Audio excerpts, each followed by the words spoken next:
अस्सलामुअलैकुम। बेटा अपनी कल की क्लास का कंटिन्यू बैक करेंगे। हमने कल की क्लास के अंदर परमुटेशन को स्टार्ट कंप्लीट किया था, कम्बिनेशन को स्टार्ट किया था। कम्बिनेशन के एक कॉन्सेप्ट को हम लोगों ने डिस्कस करना है। कम्बिनेशन का एक छोटा सा टॉपिक होता है, उस टॉपिक को हम लोगों ने आज की क्लास के अंदर दर हकीकत कंप्लीट करना है ताकि हम प्रोबेबिलिटी को फिर स्टार्ट कर सकें। हमारे पास जब कभी हम बात करते हैं कम्बिनेशन की, तो कम्बिनेशन के अंदर एक पर्टिकुलर क्वेश्चन बड़ा इंपॉर्टेंट है, जो क्वेश्चन हमारे पेपर के लिहाज से बहुत ज्यादा एग्जाम्स के अंदर पूछा जाता है। क्वेश्चन क्या होता है, let me right it down. कि भाई हमारे पास एक क्वेश्चन है, और ये क्वेश्चन क्या है, एग्जामिनर आपसे कहता है इन हाउ मेनी वेज, या मैं चलो इसको ऐसे लिख देता हूं। A committee, a committee of five members, a committee of five members, a committee of five members, a committee of five members। Combination को हम लोग डिस्कस कर रहे थे। कम्बिनेशन में एक लास्ट टॉपिक है जिसको डिस्कस करना बहुत ज्यादा जरूरी है। तो उसका एक क्वेश्चन है, a committee of five members is to form. यानी कि आपको पांच मेंबर्स की एक कमेटी को फॉर्म करना है। आपको क्या करना है, पांच मेंबर्स की कमेटी को फॉर्म करना है फ्रॉम अ ग्रुप ऑफ। बेटा अगर तो क्लास के अलावा कोई क्वेश्चन होगा, I am sorry, I will not be answering. सही है। क्लास के अंदर जो टॉपिक का क्वेश्चन है बेटा काइंडली वही पूछिए। कोई भी उसके अलावा आपकी कंसर्न है, क्वेश्चन है, वो डायरेक्टली कोऑर्डिनेटर साहब से आप पूछेंगे। सही है ना भाई, वो यहाँ पे नहीं पूछना। एग्जामिनर आपसे कहता है, क्वेश्चन आ रहा है, a committee of five members formed from a group of, आगे आपके पास आ रहा है five man and three women. Five man and three women. Five man and three women. अब आपको कंडीशंस क्या गिवन है, सबसे पहली कंडीशन गिवन है कि भाई आपको जो पांच मेंबर्स की कमेटी क्रिएट करनी है, इसकी पहली कंडीशन आ रही है, एग्जैक्टली टू वुमेन्स होनी चाहिए आपकी कमेटी के अंदर। पहली कंडीशन क्या है कि एग्जैक्टली टू वुमेन्स मेरी कमेटी का हिस्सा होनी चाहिए। सेकंड एमसीक्यू जो मेरे पास आ रहा है उसमें एग्जामिनर कहता है एटलीस्ट टू वुमेन्स होनी चाहिए। अरे भाई एटलीस्ट और एटमोस्ट का एक कॉन्सेप्ट है, इसको हमने डिस्कस करना है। एटलीस्ट टू वुमेन्स होनी चाहिए। या फिर मेरे पास एक तीसरा एमसीक्यूज होता है एटमोस्ट टू वुमेन के ऊपर।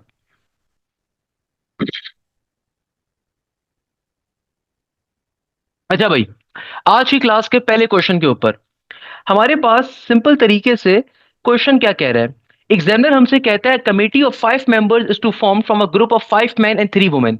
आपसे एग्जामिनर क्या कह रहा है कि भाई आपको एक कमेटी फॉर्म क्रिएट करनी है, आपको एक कमेटी क्या करनी है, क्रिएट करनी है। तो आपके पास फाइव मेंबर्स हैं जो कि कमेटी को आपने सेलेक्ट करनी है। कमेटी के अंदर आपने फाइव मेंबर्स को सेलेक्ट करना है, और ये जो कमेटी आपने फॉर्म करनी है, आपके पास पांच लोगों का, मर्दों का एक ग्रुप है और तीन खवातीन का एक ग्रुप आ रहा है।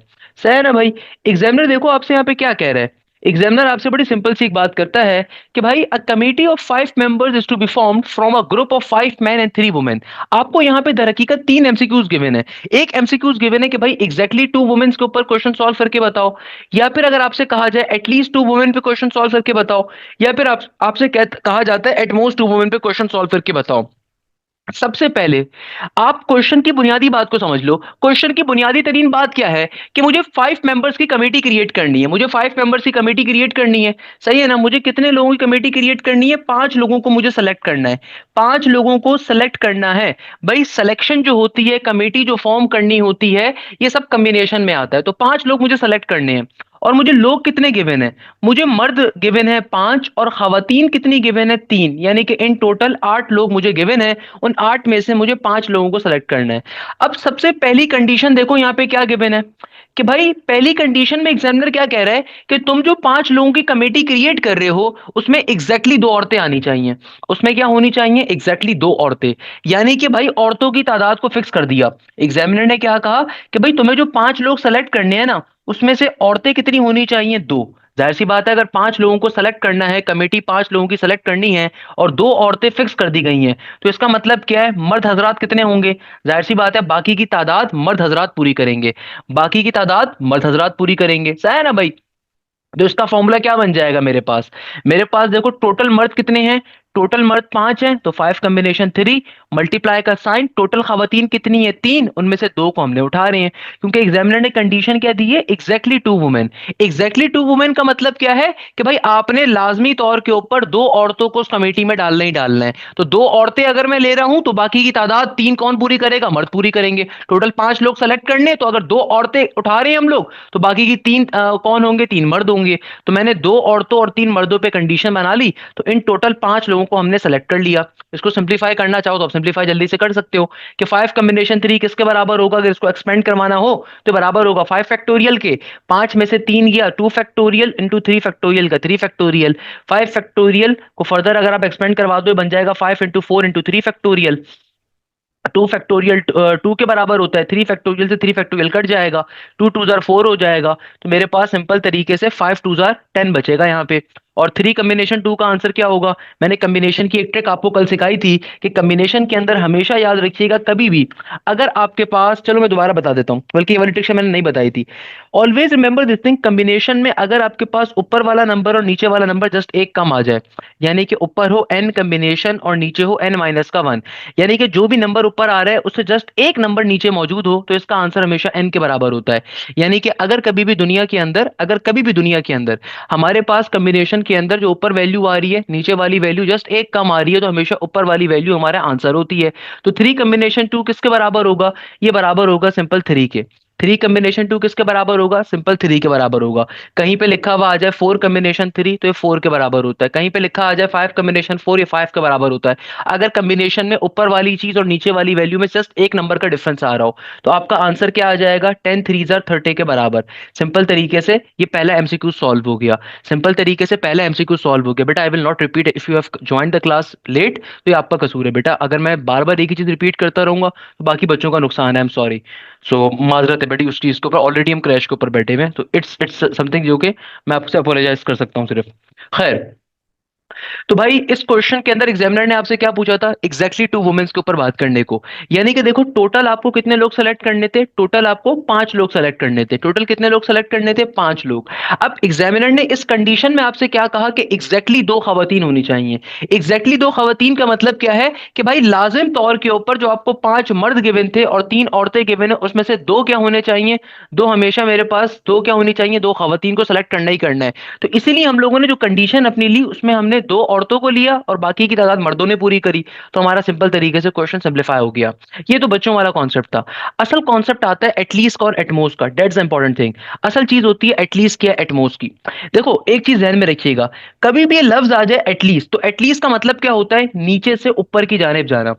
फॉर एग्जाम्पल मैं इसकी मिसाल देता हूं आपको एक, मैं आपसे कहता हूं कि भैया लेट सपोज मेरे पास जो है ना एक 100 रुपए वाले लेज हैं, मैं एक एग्जांपल दे रहा हूं, मेरे पास क्या है एक 100 रुपए वाले लेज मौजूद हैं, सही है। भाई कोई बच्चा आता है मुझसे मुझसे कहता है कि सर ये मुझे 50 रुपए में दे दें, ये क्या कर दें भैया, ये लेज मुझे 50 रुपए में दे दें। मैं आगे से कहता हूँ कि भाई ये लेज 100 रुपए के हैं, मैं एटलीस्ट एटलीस्ट मैं 80 रुपए लूंगा, एटलीस्ट मैं 80 रुपए लूंगा। लफ्ज एटलीस्ट को समझो, एटलीस्ट मैंने क्या कहा कि भाई ये है तो भाई 100 रुपए के, मगर बच्चा मुझसे कहता है सर 50 रुपए में लेस दे दें। मैं उससे कहता हूं कि भाई एटलीस्ट मैं 80 रुपए के दूंगा, एटलीस्ट मैं 80 रुपए के दूंगा।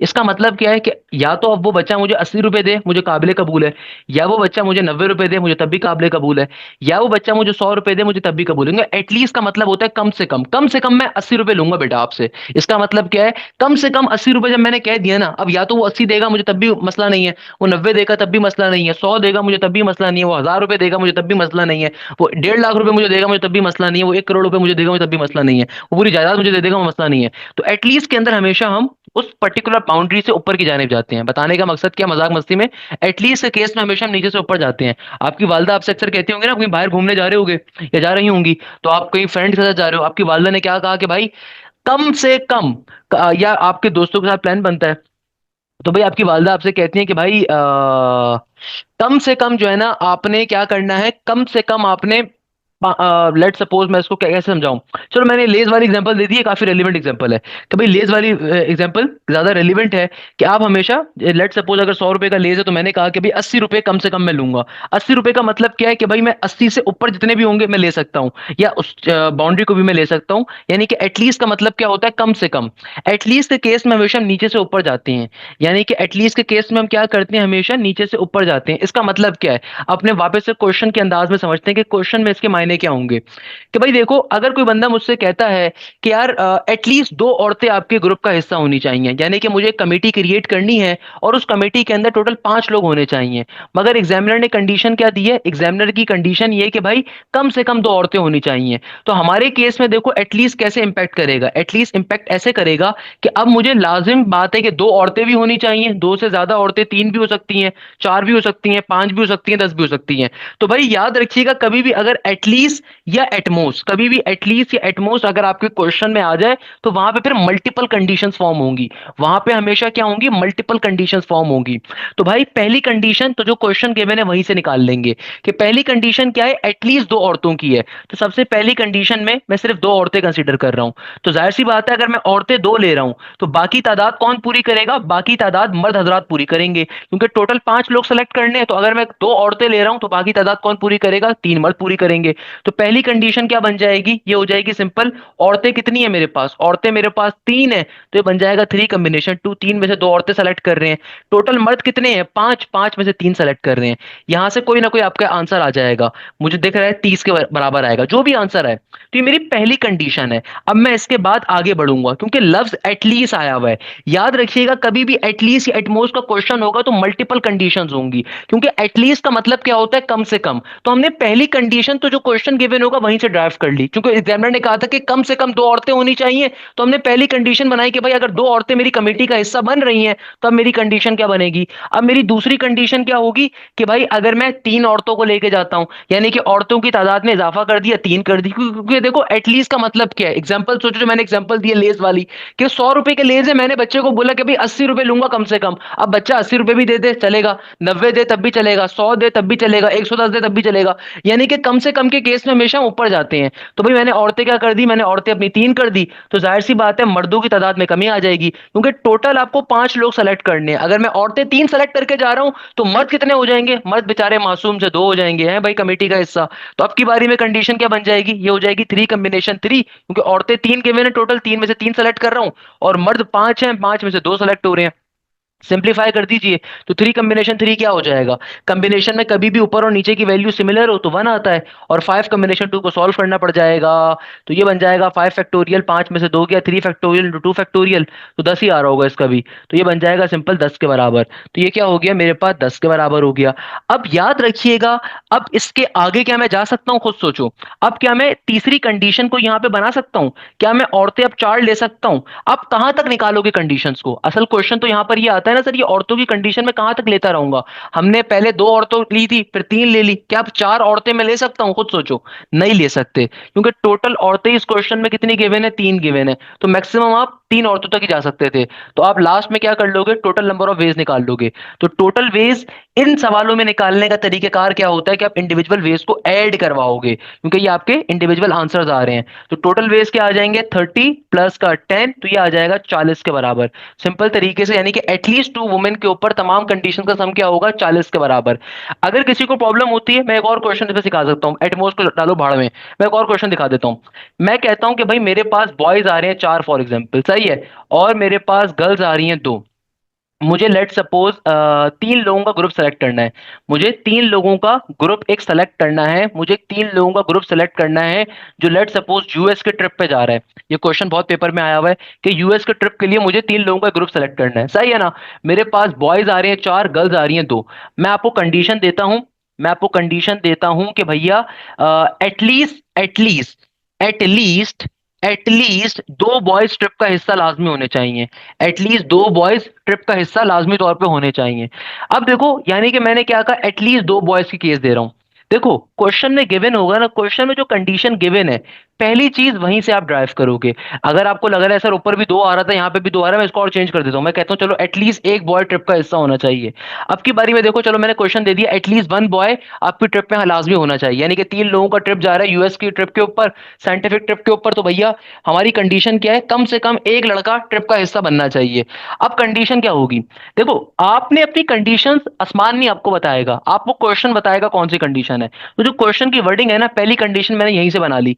मैंने एक लड़का ले लिया, और जाहिर सी बात है चूंकि टोटल तीन लोग सेलेक्ट करने हैं तो बाकी की तादाद कौन पूरी करेगा?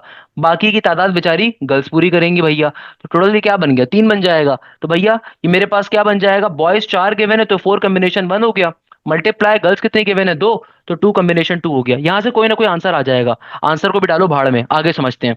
तो ये पहली मेरा आंसर आ जाएगा। अब देखो दूसरी कंडीशन क्या फॉर्म कर सकता हूं, खुद सोचो।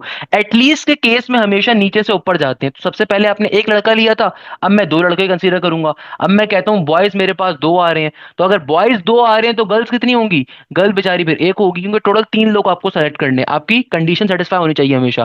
तो अगर मेरे पास बॉयज 2 आ रहे हैं, क्यों बॉयज 2 क्यों आ रहे हैं भाई, एटलीस्ट की कंडीशन है, एटलीस्ट में हमेशा नीचे से ऊपर जाते हैं। तो पहले मैंने एक लड़का कंसीडर करा, अब मैं 2 लड़के कंसीडर कर रहा हूं, भाई ये भी तो एक कंडीशन हो सकती है ना, एग्जामिनर ने आपको कंडीशन दी है, कम से कम एक लड़का जाना चाहिए, कम से कम एक लड़का तो जाना ही चाहिए। इसका मतलब क्या है कि भाई हो सकता है एक लड़के को हो सकता है 2 लड़कों को ट्रिप पे लेके जाए, हो सकता है तीनों को लेके चले जाए, 3 कंडीशन यहाँ पे बनेंगी। तो भाई मेरे पास क्या हो जाएगा, टोटल 4 लड़की हैं तो 4 कॉम्बिनेशन 2 हो जाएगा, 2 लड़की हैं तो एक उनमें से एक सेलेक्ट की जा रही है, 2 कॉम्बिनेशन 1 हो जाएगा। इसका कोई ना कोई आंसर आ जाएगा, जो भी आंसर है बाद में देख लेंगे। अच्छा, अब क्या तीसरी कंडीशन बन सकती है, सोचो भाई, बिल्कुल बन सकती है कि अगर मैं क्या कर दूं, अगर मैं 3 के 3 बॉयज कर दूं, क्योंकि एटलीस्ट के अंदर हमेशा नीचे से ऊपर जाते हैं, बार बार बता रहा हूं कहां जाते हैं, नीचे से ऊपर जाते हैं।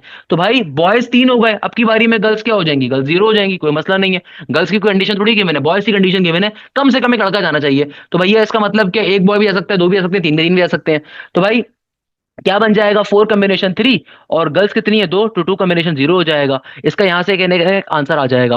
क्या चौथी कंडीशन बन सकती है, सोचो, क्या चौथी कंडीशन बन सकती है, सोचो। भाई बॉयज 4 गिवन है सर, बॉयज तो 4 गिवन है, 4 के 4 बॉयज चले जाएं, मगर नहीं बन सकती, क्योंकि ग्रुप ही आपको 3 लोगों का सेलेक्ट करना है। तो 4 बॉयज सेलेक्ट करके क्या करोगे भाई, टोटल सीटें 3 है कतर के अंदर, कतर एयरवेज की सीटें 3 है, तो भाई तुम चौथा लड़का कहां घुसाओगे, तो यानी कि 4 बॉयज नहीं जा सकते, हाँ 3 बॉयज तक जा सकते हैं। तो 3 कंडीशन टोटल बनेगी, तो लास्ट में तीनों का सम कर दोगे। एटलीस्ट के केस में क्या करते हैं, हम तमाम इंडिविजुअल केसेस का सम क्रिएट कर रहे होते हैं, दैट्स द बुनियादी केस। ये बहुत आता है क्वेश्चन पेपर्स के अंदर। तो भाई लॉजिक क्या होती है, लॉजिक बड़ी सिंपल सी है। अगर एग्जामिनर कह रहा है एटलीस्ट, तो एटलीस्ट के केस में हम नीचे से ऊपर जाएंगे, यानी कि जो कंडीशन आपको गिवन है, जो बाउंड्री आपको गिवन है, पहले उसको लोगे, फिर उससे एक आगे, फिर एक आगे, फिर एक आगे लेते जाओगे, जब तक कि पर्टिकुलरली आपकी कंडीशन सेटिस्फाई हो रही है उस वक्त तक आप लेते जाओगे। आखिर में इंडिविजुअल वेज का सम क्रिएट कर देते हैं, आखिर में इंडिविजुअल वेज का सम क्रिएट कर देते हैं, that's a very basic thing. अच्छा भाई अब बताओ भाई, बात पल्ले पड़ती हो जल्दी से, फिर हम एटमोस वाला सोच। अच्छा भाई, हमारे पास एक और केस आता है एटमोस का। देखो एटमोस का केस क्या होता है, ऊपर से नीचे जाना। एटमोस के केस में हमेशा हम क्या करेंगे, ऊपर से नीचे जाते हैं। एटमोस का मतलब क्या है, ज्यादा से ज्यादा। एटमोस को अगर आप बुनियादी जबान में समझो तो इसका मायने क्या होते हैं, इसके मायने होते हैं ज्यादा से ज्यादा। एटमोस के मायने क्या होते हैं, ज्यादा से ज्यादा। मैं इसकी एग्जांपल देता हूँ भाई, फॉर एग्जांपल मैंने उस बच्चे को तड़ीका लगाई थी, मैंने उस बच्चे को बोला था कि भाई एटलीस्ट तो 80 रुपए के मैं लेस दूंगा। मैंने उस बच्चे को क्या बोला था कि भाई कम से कम मैं 80 रुपए दूंगा लेस के। वो बच्चा डेढ़ होशियार निकला भाई। वो बच्चा मुझसे पता है क्या कहता है, वो बच्चा मुझसे कहता है, सर सर मैं तो एटमोस्ट 50 रुपीज दे सकता हूँ। एटमोस्ट 50 का मतलब क्या, खुद सोचो। एटमोस्ट 50 रुपए मैं आपको दे सकता हूँ। इसके मायने ये होते हैं कि भाई सर मैं ज्यादा से ज्यादा 50 दे सकता हूँ, हद और इम्कान जो पैसे मैं दे सकता हूँ 50 है। यानी कि सर मैं 50 ही दे सकता हूँ, या फिर मैं 40 दे सकता हूँ, या फिर मैं 10 दे सकता हूँ, या फिर मैं 0 दे सकता हूँ। यानी कि एटमोस्ट का मतलब क्या होता है, ज्यादा से ज्यादा। यानी कि भाई ज्यादा से ज्यादा या तो मैं 50 दे सकता हूं, नहीं तो फिर मैं उससे नीचे जाऊंगा। यानी कि एटमोस्ट के केस में हमेशा हम नीचे आते हैं। भाई होता है ना ऐसा कि आप कहीं घूमने फिरने के लिए बाहर की फ्रेंड के साथ जाते हो भाई, किसी मैकडोनल्ड शैकडोनल्ड, तो आपकी वालदा आपसे कहती है कि भाई एटमोस्ट 8 बजे घर पे होना है। एटमोस्ट 8 बजे घर का मतलब क्या है कि भाई ज्यादा से ज्यादा 8 बजे तक घर पे हो। यानी कि आप अगर 7 बजे घर आओगे तो आपकी वालदा आपको मारेंगी नहीं, क्योंकि भाई आप पहले आ रहे हो। अगर आप 6 बजे आ जाओगे तो वालदा खुश हो जाएंगी, और 4 बजे आ जाओगे तो और खुश हो जाएंगी, अगर जाओगे नहीं तो ज्यादा खुश हो जाएंगी। बता रहा हूं मैं आपको, अगर तुम घूमने फिरने नहीं गए ज्यादा खुश हो जाएंगी। तो एटमोस्ट होता है ना हमारे घरों में कि एटमोस्ट 8 बजे घर पे होना चाहिए आप, एटमोस्ट 9 बजे घर पे होने चाहिए। तो इससे पहले अगर आओगे तो मसला नहीं है, इसके बाद नहीं आ सकते। तो एटमोस्ट के केस में हम क्या करते हैं, जो लिमिट गिवन होती है उससे पीछे की जाने आते हैं। ये देखो, ये बुनियादी बात बताने का मकसद के बेसिक कंडीशंस होती हैं भाई। अब देखो क्वेश्चन के ऊपर वापस आते हैं। इस क्वेश्चन के रिगार्डिंग एग्जामिनर क्या कह रहा है, एग्जामिनर कहता है कि भाई आपने क्या करना है, आपने क्या करना है, आपने 5 लोगों की कमेटी को उठाना है, 5 लोगों की कमेटी को क्रिएट करना है। जब ये 5 लोगों की कमेटी आप क्रिएट करोगे, तो क्रिएट करने के बाद लॉजिक क्या बनेगी कि भैया तुम्हें 5 मर्द गिवन है, 3 औरतें गिवन है, मगर कंडीशन ये दे रहा है कि ज्यादा से ज्यादा बस 2 औरतें जाएंगी इस टूर के ऊपर या इस कमेटी के अंदर, ज्यादा से ज्यादा 2 औरतें। तो अब देखो पहली कंडीशन जो है ना, जो क्वेश्चन गिवन है वही डिफाइन करेगा। पहली कंडीशन जो आपको गिवन है ना वो खुद डिफाइन हो जाएगी। तो पहली कंडीशन जो उसने कही है ना कि एटमोस्ट 2 वुमेन, तो मैं यहां से पहली कंडीशन तो मैं ये उठा लेता हूं कि 2 औरतें उठा ली मैंने, तो जाहिर सी बात है अगर टोटल 5 लोग सेलेक्ट करने हैं तो मर्द बेचारे क्या होंगे, मर्द बेचारे से 3 हो जाएंगे भाई, मासूम से मर्द 3 हो जाएंगे भाई। तो औरतें कितनी गिवन थी, औरतें 3 गिवन है, तो 3 कॉम्बिनेशन 2 हो जाएगा। मर्द 5 गिवन है तो 5 कॉम्बिनेशन 3 हो जाएगा। जो भी करोगे सिंप्लीफाई करोगे ब्ला ब्ला ब्ला करके ऊपर आंसर इसका आ जाएगा, सेम आंसर ही आ रहा होगा यहाँ पे फर्स्ट का। अच्छा, अब देखो सेकंड कंडीशन कैसे बनाओगे। मैंने क्या बताया, एटमोस्ट के केस में हम ऊपर से नीचे आते हैं। तो भाई अभी आपने पहली कंडीशन ली 2 औरतों की, अब मैं लूंगा बेचारी एक औरत की, या मैं कहूंगा कि भाई एक औरत जा रही है, तो भाई टोटल 5 लोग सेलेक्ट करने हैं, तो अगर मैं एक औरत को लेके जा रहा हूं तो बेचारी बाकी कौन पूरी करेगा हमारी सिलेक्शन को, हमारी सिलेक्शन पूरी होगी मर्द हजरात के जरिए। कि भाई अगर औरत एक जा रही है तो भाई फिर मर्द कितने जाएंगे, 4 जाएंगे, क्योंकि टोटल 5 लोग सेलेक्ट करने हैं। तो अब इनकी कॉम्बिनेशन निकालोगे, टोटल 5 मर्द हैं तो 5 कॉम्बिनेशन 4 हो गया। औरतें कितनी है, टोटल 3 है तो 3 कॉम्बिनेशन 1 हो गया। जो भी करोगे आंसर आ जाएगा। वैसे 5 कॉम्बिनेशन 4 क्या होगा, अगर कॉम्बिनेशन में ऊपर और नीचे वाली वैल्यू जस्ट एक कम हो तो ऊपर वाली वैल्यू एडिट आ जाती है। और 3 कॉम्बिनेशन 1 किसके बराबर होता है, 3 के बराबर होता है। कॉम्बिनेशन में अगर कभी भी नीचे 1 आ जाए तो ऊपर वाली वैल्यू एडिट आ जाती है, और ऊपर और नीचे की वैल्यू भी अगर सिमिलर हो तो ऊपर वाली वैल्यू ही आती है। तो 5 इंटू 3 ये बन गया 15 के बराबर, 5 इंटू 3 ये बन गया सिंपल तरीके से 15 के बराबर। अच्छा, अब क्या तीसरी कंडीशन फॉर्म हो सकती है, चेक कर लेते हैं। एटमोस का केस है तो और नीचे जाऊंगा, बिल्कुल जाएंगे। तो कितनी औरतें हो जाएंगी भाई, अगर मैं 0 औरतें लेके जाऊं तो फिर पूरी की पूरी तादाद क्या मर्द पूरी कर सकते हैं, टोटल 5 मर्द गिवन है, बिल्कुल कर सकते हैं। तो 5 के 5 मर्द कमेटी का सिलेक्शन का हिस्सा बन गए। यानी कि अगर मैं औरतें 0 रखता हूं तो क्या मर्द 5 हो रहे हैं, पूरे पूरे 5 मर्द हो रहे हैं। कोई कंडीशन अनसेटिस्फाई तो नहीं हो रही, खुद सोचो क्या ये कंडीशन बन सकती है, खुद सोचो, बिल्कुल बन सकती है भाई। क्यों, क्योंकि देखो अगर मैं 0 औरतें लेके जाता हूं तो कुछ गलत है, नहीं गलत भाई। उसने कहा था ज्यादा से ज्यादा 2 औरतें होनी चाहिए, 2 औरतें भी चलेंगी, एक औरत भी चलेगी। अगर सिफर औरत तो कोई मसला नहीं है भाई। तो 5 के 5 मर्द जा रहे हैं तो मर्द 5 गिवन है आपको चूंकि, तो जा सकते हैं। तो क्या बन जाएगा, 3 औरतों में से कोई भी औरत सेलेक्ट नहीं की जा रही, 5 मर्दों में से 5 के 5 मर्द जा रहे हैं भैया जी, हैं भाई। तो 3 कॉम्बिनेशन 0 क्या हो जाएगा, 1 के बराबर। और 5 कॉम्बिनेशन 5 क्या हो जाएगा, इत्तेफाक से ये भी 1 ही होता है। ऊपर और नीचे की वैल्यू अगर सिंपल सिमिलर आ जाए तो 1 होता है। मैंने ये वाली ट्रिक्स मैंने सारी कल बताई हुई है बेटा, डोंट आस्क मी सर ये कैसे हो रहा है, ये इसके ऊपर मैंने कल ऑलरेडी मेहनत करी हुई है। तो लास्ट में अपने तमाम इंडिविजुअल वेज को आप एडअप करवा लो कि 30 प्लस का 15 प्लस का 1, तो 45, 45 प्लस का 1 46 आपका आंसर होना चाहिए। इस तरीके से क्वेश्चन हमारा फाइनली सिंप्लीफाई हो गया, सॉल्व हो गया। क्लियर है भैया जी, अब मुझे बताइए। अच्छा भाई, यहाँ पे हमारा कॉन्सेप्ट क्या हो गया, अपने मंतकिया जहाँ पे पहुंचता है। अच्छा मैं एक चीज का आंसर कर देता हूँ। मैंने एक क्वेश्चन देखा था कि सर ये 5 कॉम्बिनेशन 360 क्यों नहीं हुआ। अबे कैसी बातें कर रहे हो यार, 5 सिंपल फॉर्मूला भी ओपन किया हुआ है, फॉर्मूला ओपन करो बेटा। कॉम्बिनेशन का फॉर्मूला क्या होता है, एन कॉम्बिनेशन आर का फॉर्मूला होता है आपके पास एन फैक्टोरियल, और नीचे डिवीजन में होता है एन माइनस का r factorial into r factorial के बराबर। ये इसका फॉर्मूला है भाई। सिंपल आप फॉर्मूले को एक्सपेंड करवाओ, आपका पर्टिकुलरली आंसर आ जाएगा बेटा। फॉर्मूला तो आपके सामने लिखा हुआ है, फॉर्मूले को एक्सपेंड क्यों नहीं करवाया आपने, फॉर्मूले को एक्सपेंड करवाओ, सिंपल आपके पास आपका क्या आ जाएगा, आंसर आ जाएगा। अच्छा एक चीज जो कॉम्बिनेशन के अंदर मैं पढ़ाना चाहता हूँ, ये होता है कॉम्बिनेशन का एक लॉ। हमेशा याद रखिएगा, दुनिया का एक असूल है, दुनिया का एक असूल है, always remember this thing, n combination n minus का आर हमेशा बराबर होता है एन कॉम्बिनेशन आर के।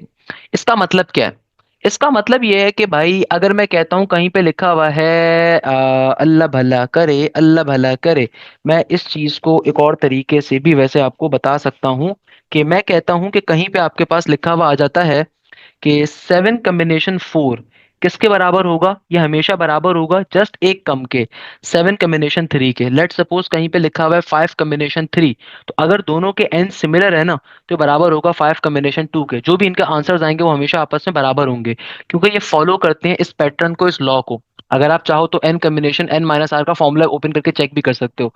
ऊपर आएगा एन फैक्टोरियल, नीचे आएगा एन माइनस का r factorial into n minus का आर फैक्टोरियल। तो वही चीज बनेगी कि भाई एन से एन कट जाएगा तो आर फैक्टोरियल बच रहा होगा, तो एन सी आर का जो फॉर्मूला होता है वो सेम फॉर्मूला बन रहा होगा। तो हमेशा याद रखिएगा कभी भी दुनिया के अंदर अगर कॉम्बिनेशन का क्वेश्चन आता है और कॉम्बिनेशन में आपकी वैल्यू जस्ट एक कम आ रही हो, जस्ट एक कम आ रही हो, तो दोनों आपस में क्या होते हैं, बराबर। फॉर एग्जाम्पल 7 कॉम्बिनेशन 4 बराबर है 7 कॉम्बिनेशन 3 के, या फिर 8 कॉम्बिनेशन 4 बराबर है किसके, 8 कॉम्बिनेशन 3 के। एक कम के हमेशा बराबर होगा, हमेशा, ये दुनिया का असूल है कि वो हमेशा क्या होगा, एक कम के बराबर होगा, चाहे कुछ भी हो जाए। हमारे पास ये बेसिक एक फॉर्मूला होता है कि भाई लेट सपोज कहीं पे लिखा हुआ आ जाए 6 कॉम्बिनेशन 3, अगर दोनों के ऊपर वाले एंस क्या है, सिमिलर है, दोनों के ऊपर वाले एंस सिमिलर हैं, तो इससे जस्ट एक कम कर दो, आप एक कम कर दो ये उसके बराबर होगा, या फिर एक ज्यादा कर दो उसके बराबर होगा। आप ओपन करके चेक करना चाहो, ओपन करके चेक भी कर सकते हो। ये कॉम्बिनेशन की एक बेसिक लॉ होता है कि भाई एन कॉम्बिनेशन एन माइनस कार बराबर होगा एन कॉम्बिनेशन आर के, दोनों के एंस मगर सिमिलर होने चाहिए। लेट सपोज कहीं पे लिखा हुआ आ जाए 10 कॉम्बिनेशन 8 फॉर एग्जाम्पल, तो भाई अगर यहाँ पे किसके बराबर होगा, ये बराबर होगा आपके पास 10 कॉम्बिनेशन 7 के, यानी कि जस्ट एक कम के बराबर होगा हमेशा। आप चेक कर सकते हो अपने हाथ से कैलकुलेटर से निकाल कर, हमेशा आपके पास आंसर सिमिलरली हमेशा सेम होगा, सही है ना भाई। सिंपली आपका आंसर क्या होगा, हमेशा सेम होगा। अच्छा, इसी तरीके से कॉम्बिनेशन के अंदर एक कॉन्सेप्ट और भी होता है कि एन कॉम्बिनेशन आर प्लस का एन कॉम्बिनेशन आर माइनस का 1, ये किसके बराबर होता है, ये बराबर होता है एन प्लस का 1 कॉम्बिनेशन आर के। ये दो बड़े मशहूर लॉज हैं जो कि बहुत ज्यादा पेपर्स के अंदर इनके रिगार्डिंग क्वेश्चन पूछे जाते हैं। कि हमेशा याद रखिएगा एन कॉम्बिनेशन का आर प्लस का एन कॉम्बिनेशन आर माइनस का 1, ये हमेशा किसके बराबर होगा, n+1 कॉम्बिनेशन आर के।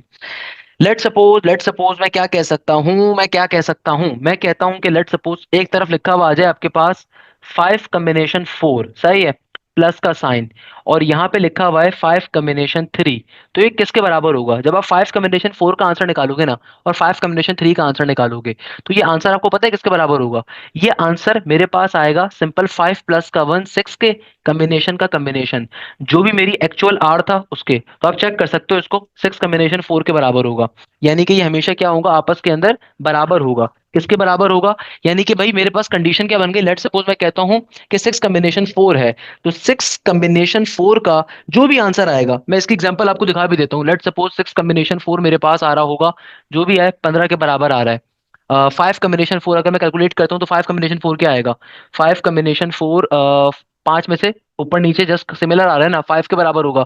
5 कॉम्बिनेशन 3 हमें पता है 10 के बराबर होता है, तो देखो 5 + 10 ये 15 ही बनेगा, यानी कि ये इस लॉ को वेरीफाई कर रहा है। ये बात समझ में आ रही है क्या काम किया है, कि भाई देखो, अगर कभी भी आपके पास n कॉम्बिनेशन आर प्लस का n कॉम्बिनेशन आर माइनस का 1 किसके बराबर होता है, n+1 कॉम्बिनेशन आर के, यानी कि भाई आप कभी भी लेट सपोज मेरे पास यहाँ पे लिखा हुआ आ जाए फॉर एग्जाम्पल 9 कॉम्बिनेशन 5 लिखा हुआ है यहाँ पे, सही है, ये मेरा एक्चुअल n कॉम्बिनेशन आर है, प्लस का साइन, फिर अगेन n सिमिलर होना चाहिए, कॉम्बिनेशन है कॉम्बिनेशन, आर में से कम कर दो तो कॉम्बिनेशन 4, यानी कि इन दोनों के आंसर्स को जब मैं ऐड करूंगा ना, आप निकाल के चेक कर लो, मैं आपको वेरीफाई भी करके दिखा देता हूँ, ये हमेशा किसके बराबर होगा, n+1 9 + 1 10, कॉम्बिनेशन का कॉम्बिनेशन एक्चुअल जो आपका आर था उसके बराबर होगा। आप इसको वेरीफाई करना चाहते हो, मैं वेरीफाई करके भी आपको दिखा सकता हूँ।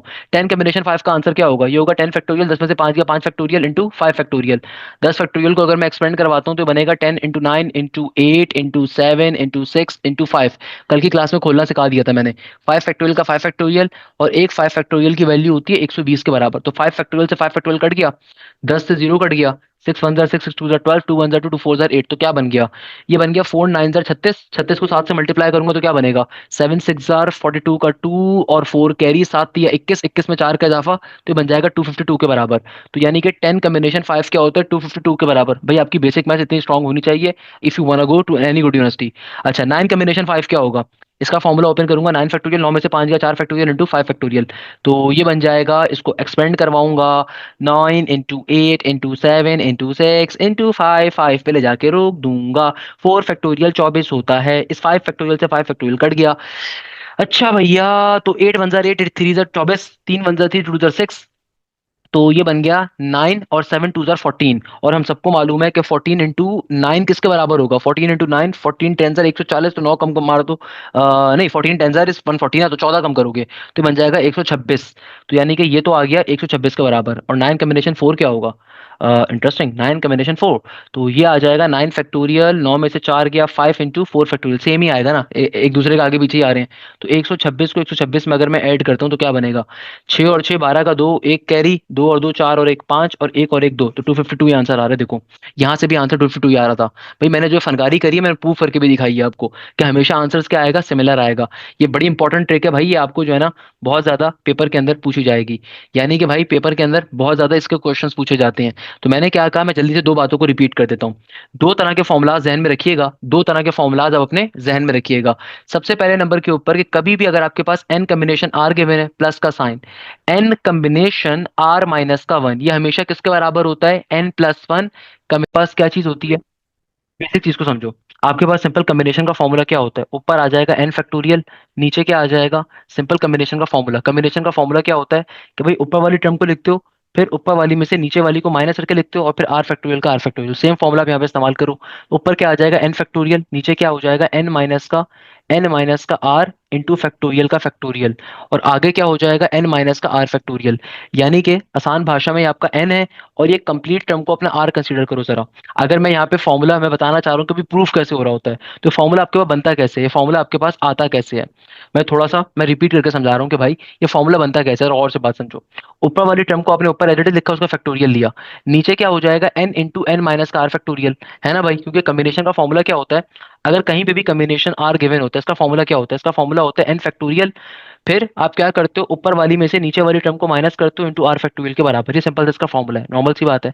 सो भाई अगर मैं कहता हूँ कि यहाँ पे जैसे लिखा हुआ है, ऊपर एन आ रहा है, नीचे एन माइनस आर आ रहा है, इसका फॉर्मूला क्या बन जाएगा, ऊपर आ जाएगा एन फैक्टोरियल, नीचे आ जाएगा एन माइनस का n minus r factorial into n minus का आर फैक्टोरियल, यानी कि एक सिंपल टर्म को आपने एडिट लिख दिया, ये आपका आर है ना। तो एक दफा आपने किया एन माइनस का आर, एक दफा आपने किया सिंपल आर फैक्टोरियल को लिख दिया। अब जब आप इसको सिंप्लीफाई करवाओगे तो क्या बन जाएगा, ये बन जाएगा एन फैक्टोरियल, और नीचे क्या आ जाएगा, देखो माइनस एन से माइनस एन कट जाएगा, माइनस माइनस से बन जाएगा प्लस का आर फैक्टोरियल, इनटू आगे क्या आ रहा है एन माइनस का आर फैक्टोरियल। तो अगर आप गौर से देखो तो ये वापस से आपका एनसीआर फॉर्म हो गया। यानी कि मैं क्या कह सकता हूं कि एन कॉम्बिनेशन एन माइनस का आर, यानी कि मैं क्या कह सकता हूं, एन कॉम्बिनेशन एन माइनस का आर किसके बराबर होता है, ये बराबर होता है हमारे पास सिंपल तरीके से एन कॉम्बिनेशन आर के। यानी कि एन कॉम्बिनेशन एन माइनस का आर किसके बराबर होता है, एन कॉम्बिनेशन आर के। यानी कि एन कॉम्बिनेशन एन माइनस का आर किसके बराबर होता है, सिंपल एन कॉम्बिनेशन आर के। इस फॉर्मूले को आपने हमेशा याद रखना है कि भाई फॉर्मूला आ कहां से रहा है, सिंपल अगर आप यहाँ पे कॉम्बिनेशन का फॉर्मूला अप्लाई करोगे, अप्लाई करने के बाद आपको डायरेक्टली एनसीआर की फॉर्म ही मिल रही होगी। तो always remember this thing, n combination n minus का आर किसके बराबर होता है, एन कॉम्बिनेशन आर के। हमेशा इस चीज को अपने जहन में रखिएगा कि एन कॉम्बिनेशन एन माइनस का आर किसके बराबर है, सिंपल एन कॉम्बिनेशन आर के। इस फॉर्मूले को हम हर जगह पे इस्तेमाल कर सकते हैं। जैसे कि लेट सपोज मैंने आपको क्वेश्चन दिया था, तो लेट सपोज यहाँ पे लिखा हुआ आ जाता है 7 कॉम्बिनेशन 4, और यहाँ पे लिखा हुआ है 7 कॉम्बिनेशन 3। तो इनके आंसर्स क्या होंगे, हमेशा सिमिलर होंगे। उसके पीछे रीजन क्या है कि भाई आपके पास दो कॉम्बिनेशन जो आंसर्स आपको सेम दे रहे होंगे ना, तो भाई उसके पीछे रीजन क्या है कि ये एन माइनस का आर है, यहाँ पे एन माइनस का आर है, यहाँ पे आपका एक्चुअल आर है, तो ये दोनों मिलके क्या क्रिएट कर रहे हैं, आपके एन को क्रिएट कर रहे हैं। आपका एन कब किस सूरत में फॉर्म हो रहा है, अगर मैं कहता हूँ कहीं पे लिखा हुआ है एन माइनस का आर बराबर है आर के, तो एन की वैल्यू किसके बराबर होगी, जब माइनस का आर वहां पे जाएगा तो प्लस का आर फॉर्म हो जाएगा, यानी कि बन जाएगा सिंपल आर प्लस का आर। आसान भाषा में क्या बन जाएगा, आर प्लस का आर, यानी कि एन किसके बराबर है, इन दोनों आर्स का सम होता है। फॉर एग्जाम्पल कहीं पे लिखा हुआ आ जाए 8 कॉम्बिनेशन 2 इक्वल टू के बाद 8 कॉम्बिनेशन 6, ये आपस में बराबर होंगे। ये आपस में क्या होंगे, बराबर, क्योंकि इन दोनों के आर्स का जो सम है वो किसके बराबर है, एन के बराबर है। इन दोनों के आर्स का सम क्या आ रहा है, एन के बराबर आ रहा है। ये आपका आर वन है, आपका आर टू है, इन दोनों के आर्स का सम क्या आ रहा है, एन के बराबर आ रहा है। सिमिलरली मैंने जो क्वेश्चन दिया था, माय बैड, मैंने ऊपर फॉर्मूला सही लिखा हुआ था, नीचे मैंने उसको मैंने गलत बता दिया था। नीचे अगर आ जाए 10 कॉम्बिनेशन x और यहाँ पे आ जाए 10 कॉम्बिनेशन 4, तो सिंप्लीफाई कैसे करोगे, सिंप्लीफाई इसको आप इस पैटर्न के ऊपर करोगे कि भाई सिंपल तरीके से आपके दोनों आर्स का सम बराबर होना चाहिए किसके, 10 के। आपके दोनों आर्स का सम किसके बराबर होना चाहिए, ये बराबर होना चाहिए आपके n के। तो R1 अगर x के बराबर है, R2 4 के बराबर है, n किसके बराबर है, 10 के, तो x की वैल्यू क्या आएगी, 6 के बराबर। माय बैड के मैंने दो कॉन्सेप्ट्स को यहाँ पे मिक्स कर दिया था, मेरे जहन में एक और कॉन्सेप्ट चल रहा था। था, मैंने बताते बताते उसको यहाँ पे मिक्स कर दिया था। तो माय बैड, मैंने जो आपको पहले वाला फॉर्मूला पढ़ाया था, that was basically n combination r plus का एन कम्बिनेशन आर माइनस का वन, ये बराबर होता है n plus one combination r के। तो मैंने असल में उसी फॉर्मूले को मैंने गलती से नीचे लिख दिया था इक्वल टू के आमने सामने। सो माय बैड कि मैंने गलत फॉर्मूला नीचे उतार दिया था, क्योंकि मैं वो पढ़ा कुछ और रहा था और मैंने जहन में मेरे कुछ और चल रहा था। खैर, बताने का मकसद क्या है कि भाई कम्बिनेशन के अंदर कब दो चीजें आपस में बराबर होती हैं। भाई कम्बिनेशन के अंदर आपके पास लेट सपोज कहीं पे भी लिखा हुआ आ जाए, कहीं पे भी आपके पास लिखा हुआ आ जाए, लेट सपोज एक्स कम्बिनेशन, मैं कहता हूँ यहाँ पे लिखा हुआ आ जाए x combination five equal to के बाद एक्स कम्बिनेशन फोर। तो भाई एक्स की वैल्यू क्या होगी? तो भाई एक्स किसके बराबर होगा? एक्स बराबर होगा फाइव प्लस फोर यानी कि नाइन के। किसके बराबर होगा? फाइव प्लस फोर नाइन के। यानी कि एक्स की वैल्यू अगर पूछी जाएगी तो किसके बराबर होगा? फाइव प्लस फोर नाइन के। फॉर एग्जाम्पल मैं कहता हूं कि कहीं पे लिखा हुआ आ रहा है let suppose seven combination four, ये बराबर है किसके? सेवन कम्बिनेशन एक्स के। तो भाई एक्स किसके बराबर होगा? तो याद रखिएगा कि जो भी दोनों आर्स होते हैं ना, अगर दो कम्बिनेशन आपस में बराबर है तो इन दोनों के आर्स का जो सम होगा ना ऊपर एन पे होना चाहिए।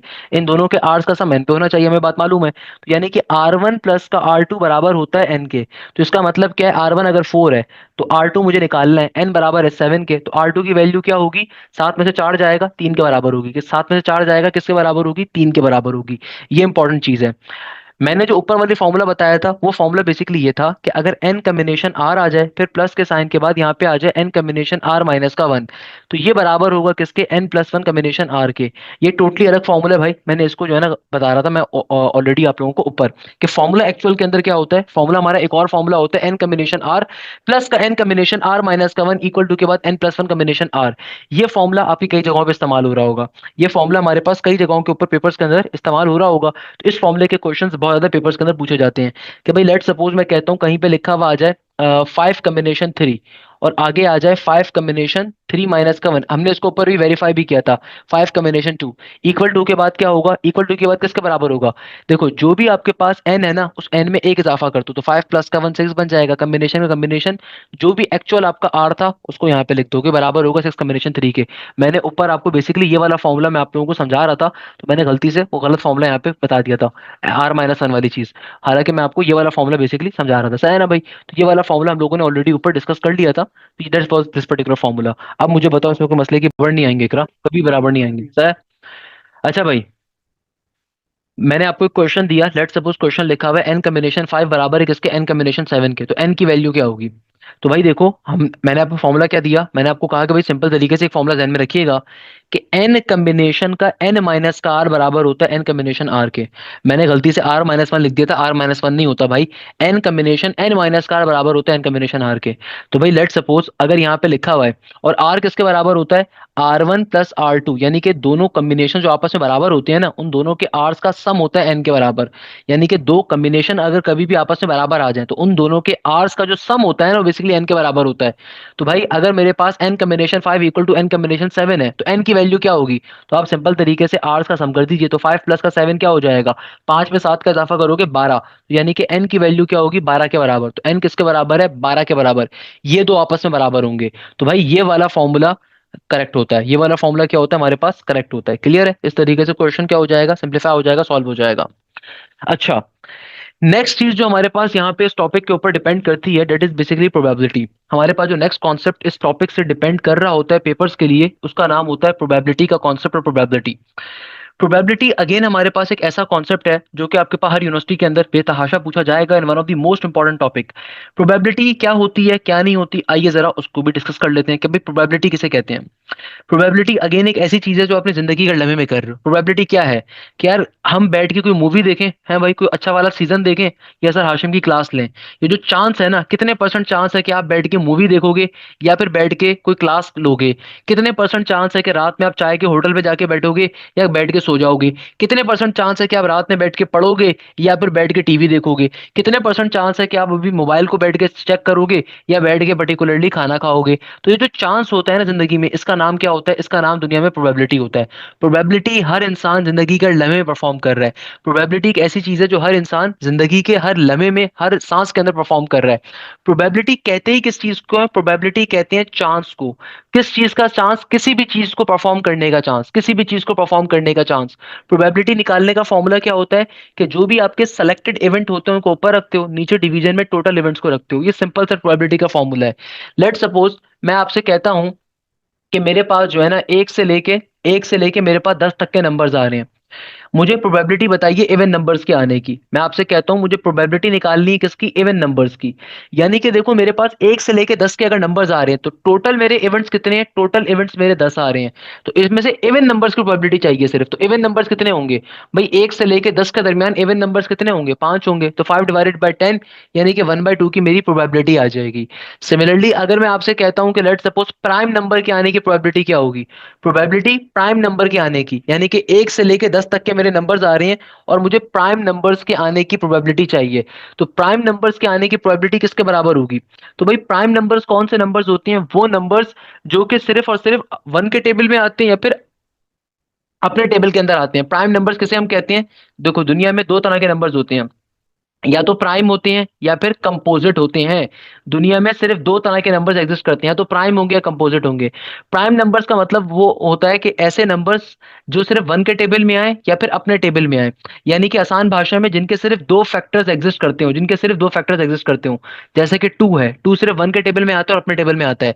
3 है, 3 एक प्राइम नंबर है। जैसे कि 5 है, एक प्राइम नंबर है। 7 एक प्राइम नंबर है। 11 एक प्राइम नंबर है। 13 एक प्राइम नंबर है। 17 एक प्राइम नंबर है। ये वो नंबर जो सिर्फ अपने टेबल में आते हैं, वन के टेबल में आते हैं, इनके सिर्फ दो फैक्टर्स होते हैं। कंपोजिट नंबर्स वो नंबर्स होते हैं जिनके दो से ज्यादा फैक्टर्स होते हैं। कंपोजिट नंबर्स वो होते हैं जिनके दो से ज्यादा फैक्टर्स होते हैं। फॉर एग्जांपल आपके पास 4 है, 4 जो है ना ये 2 के टेबल में भी आता है, ये 1 के टेबल में भी आता है, 4 के अपने टेबल में भी आता है। 6 है, ये कंपोजिट नंबर है। 9 है, कंपोजिट है आपके पास। सही है ना भाई। तो कंपोजिट नंबर्स क्या होते हैं, वो तमाम नंबर्स जो कि हमारे पास पर्टिकुलरली जिनके दो से ज्यादा फैक्टर्स होते हैं, they are termed as the composite numbers. अब वन जो है ना, अच्छा अक्सर बच्चों को एक बात नहीं पता होती भाई, वन जो है ना, वन एक अकेला आदमी है। वन की मिसाल हमारे जैसी है कि भाई वन सबके लिए, वन के लिए कोई नहीं है भाई। वन बेचारा दुनिया में सबसे अकेला है। क्यों, क्योंकि ना तो वन प्राइम नंबर है ना कंपोजिट नंबर है। प्राइम नंबर्स वो होते हैं जिनके दो फैक्टर्स होते हैं, कंपोजिट नंबर वो होते हैं जिनके दो से ज्यादा फैक्टर्स होते हैं। वन बेचारे का एक ही फैक्टर है। वन बेचारा सिर्फ अपने टेबल में आता है, तो one is neither a prime nor a composite. One बेचारा दुनिया में क्या है कि भाई मतलब ना तो प्राइम है ना कंपोजिट है। सही है, तो अब जरा समझो इस बात को। अगर मुझे प्रोबेबिलिटी निकालनी है प्राइम नंबर्स के आने की, तो प्राइम नंबर्स क्या क्या होंगे भाई। मेरे पास टोटल इवेंट्स का गिवन है, 1 से लेके 10 के अंदर टोटल इवेंट्स आपके 10 हैं। प्राइम नंबर्स कौन कौन से हैं भाई, 2 होगा, 3 होगा, 5 होगा, 7 होगा, 8 नहीं होता, 9 नहीं होता, 10 नहीं होता। तो यानी कि टोटल कितने नंबर्स प्राइम है, 4 है। तो 4/10 मेरा आंसर होगा। मेरा आंसर क्या होगा, सिंपल 4/10 के बराबर। या फिर अगर मैं आपसे कहता हूं कि मुझे कंपोजिट नंबर्स चाहिए, तो कंपोजिट नंबर्स के आने की प्रोबेबिलिटी क्या होगी। टोटल नंबर्स कितने हैं, 10। टोटल नंबर्स कितने हैं, 10। और मेरे पास कंपोजिट नंबर्स कौन कौन से होंगे, कंपोजिट मेरे पास 4 कंपोजिट है, 6 कंपोजिट है, 8 कंपोजिट है, 9 कंपोजिट है, 10 कंपोजिट है। टोटल 5 कंपोजिट नंबर है। तो 5/10 मेरा क्या होगा, आंसर होगा। 5/10 क्या होगा, मेरा आंसर होगा। क्लियर है, 5/10 मेरा क्या होगा, आंसर होगा। सिंपल इज डेट, सिंपल तरीके से सॉल्व हो जाएगा हमारे पास। सिमिलरली अ, अगर मैं आपसे कहता हूं क्या कह रहे हो कि भैया हमारे पास वन क्या है, बेटा वन जाहिर सी बात, कैसा सवाल है बेटा, वन ऑड नंबर होता है, ऑब्वियसली सी बात है। वन क्या होता है भाई, वन ऑड नंबर होगा ना। टू इवन नंबर है तो वन ऑड नंबर है भाई। हर वो नंबर जो टू पे डिविजिबल है वो आपका इवन नंबर है। हर वो नंबर जो टू पे डिविजिबल नहीं है वो इवन नहीं हो सकता। खैर, अच्छा भाई, हमेशा याद रखिएगा दुनिया के अंदर मैक्सिमम प्रोबेबिलिटी क्या होती है। दुनिया के अंदर मैक्सिमम प्रोबेबिलिटी किसी भी चीज की क्या होती है, मैक्सिमम प्रोबेबिलिटी दुनिया के अंदर वन होती है। दुनिया में वन से बड़ी प्रोबेबिलिटी नहीं होती, क्योंकि प्रोबेबिलिटी कहते कैसे हैं, प्रोबेबिलिटी एक परसेंटेज का नाम है। प्रोबेबिलिटी बेसिकली क्या होती है, परसेंटेज होती है, चांस होता है ना आपका, कि भाई लेट सपोज आज बारिश होने की क्या प्रोबेबिलिटी है, 90% प्रोबेबिलिटी है। तो probability is basically a chance, percentage के अंदर हम डिनोट करते हैं। आपका जो भी आंसर प्रोबेबिलिटी में आता है ना बेसिकली, हमेशा याद रखिएगा दुनिया में मिनिमम प्रोबेबिलिटी 0 होती है और मैक्सिमम प्रोबेबिलिटी जो होती है दुनिया में वो क्या होती है, 1 की होती है। यानी कि प्रोबेबिलिटी का आंसर हमेशा 0 से लेके 1 के दरमियान आता है। यानी कि प्रोबेबिलिटी या तो 0 होगी या 0 से बड़ी होगी, या फिर 1 होगी या 1 से छोटी होगी। पूरी की पूरी प्रोबेबिलिटी इसके दरमियान में घूम रही होती है। यानी कि दुनिया की मैक्सिमम प्रोबेबिलिटी क्या होती है, 1। 100% चांस है ना भाई। कभी आपने सुना है किसी को कहते हुए कि आज बारिश होने का 200% चांस है, 110% चांस है। हाँ, अगर कोई लोग नॉर्मल जबान में कह रहे हो तो इसका मतलब ये होता है उन्हें मैथ्स नहीं आती, नॉर्मल सी बात है। क्रिकेट के अंदर अगर आप देखते हो डकवर्थ मेथड, तो जो डकवर्थ मेथड होता है वहां पे आपके पास डीआरएस मेथड जिसको हम कह रहे होते हैं, वो बेसिकली क्या प्रोबेबिलिटी के ऊपर फॉर्म होता है। हार्ट की सर्जरी के अंदर आपके पास दुनिया का असूल है, हार्ट की सर्जरी के अंदर जो मशीन इस्तेमाल होती हैं प्रोबेबिलिटी के ऊपर वर्क करती हैं। जब एक हार्ट सर्जरी होती है तो पहले कैलकुलेट किया जाता है कि भाई इस बंदे का हार्ट कितने अरसे के बाद बंद होगा, क्या प्रोबेबिलिटी है इसके सर्वाइव करने की, तो पूरी की पूरी कैलकुलेशन एक होती है। वो जो मशीन है या कोई भी आपके पास जो हार्ट ऑपरेशन होता है वहां पे प्रोबेबिलिटी कैलकुलेट की जाती है कितने परसेंट चांसेस बंदे के सर्वाइव करने का एंड सो ऑन। तो भाई प्रोबेबिलिटी रियल लाइफ के अंदर हर जगह पे इस्तेमाल हो रही है, हर जगह के ऊपर। तो minimum probability is zero and the maximum probability is basically one. सही है ना भाई? आपके पास मिनिमम प्रोबेबिलिटी क्या, जीरो, मैक्सिमम क्या, वन। अच्छा, प्रोबेबिलिटी का फॉर्मूला होता है दुनिया में किसी भी चीज की जो सक्सेसफुल प्रोबेबिलिटी होती है और अनसक्सेसफुल प्रोबेबिलिटी होती है वन के बराबर होती है।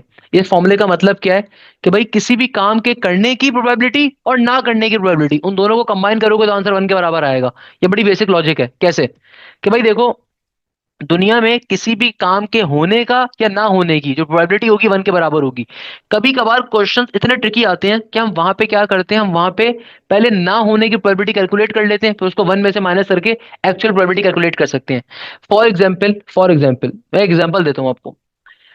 कोई बंदा मुझसे कहता है, एक बंदा है वो मुझसे आके कहता है कि सर हाशिम देखे ना, आज बारिश होने की प्रोबेबिलिटी है 40%। बारिश होने की प्रोबेबिलिटी क्या है आज? 40%। तो ना होने की क्या होगी? 60% होगी। जाहिर सी बात है। आपने कैसे निकाला? ये बचपन से आप करते हुए आ रहे होगे, बचपन से आप ये काम करते हुए आ रहे हो कि भाई अगर मैं आपसे कहता हूँ कि आज बारिश होने की प्रोबेबिलिटी 40% है, मैं आपसे कहता हूँ कि ना होने की क्या होगी, फिर आप बोलोगे तो 60% होगी। नॉर्मल सी बात है, कैसा मजाक कर रहे हैं आप? तो इसका मतलब क्या है? किसी भी काम के करने की सक्सेसफुल प्रोबेबिलिटी प्लस उसी काम के ना होने की, अनसक्सेसफुल होने की प्रोबेबिलिटी का सम क्या होता है? टोटल आपके पास वन के बराबर होता है। किसके बराबर होता है? वन के बराबर होता है। सही है ना? तो किसके बराबर होता है? वन के बराबर में होता है। बेसिक चीज है। अच्छा, इसके ऊपर भी हम क्वेश्चंस देखते हैं। ये तो मैं खाली रैंडमली आपसे कुछ बातें कर रहा हूँ जो कि बेसिक कॉन्सेप्ट्स हमारे होते हैं। We are just talking some random shit कि भाई नॉर्मल से हम बातें थोड़ी बहुत कर रहे हैं। अच्छा।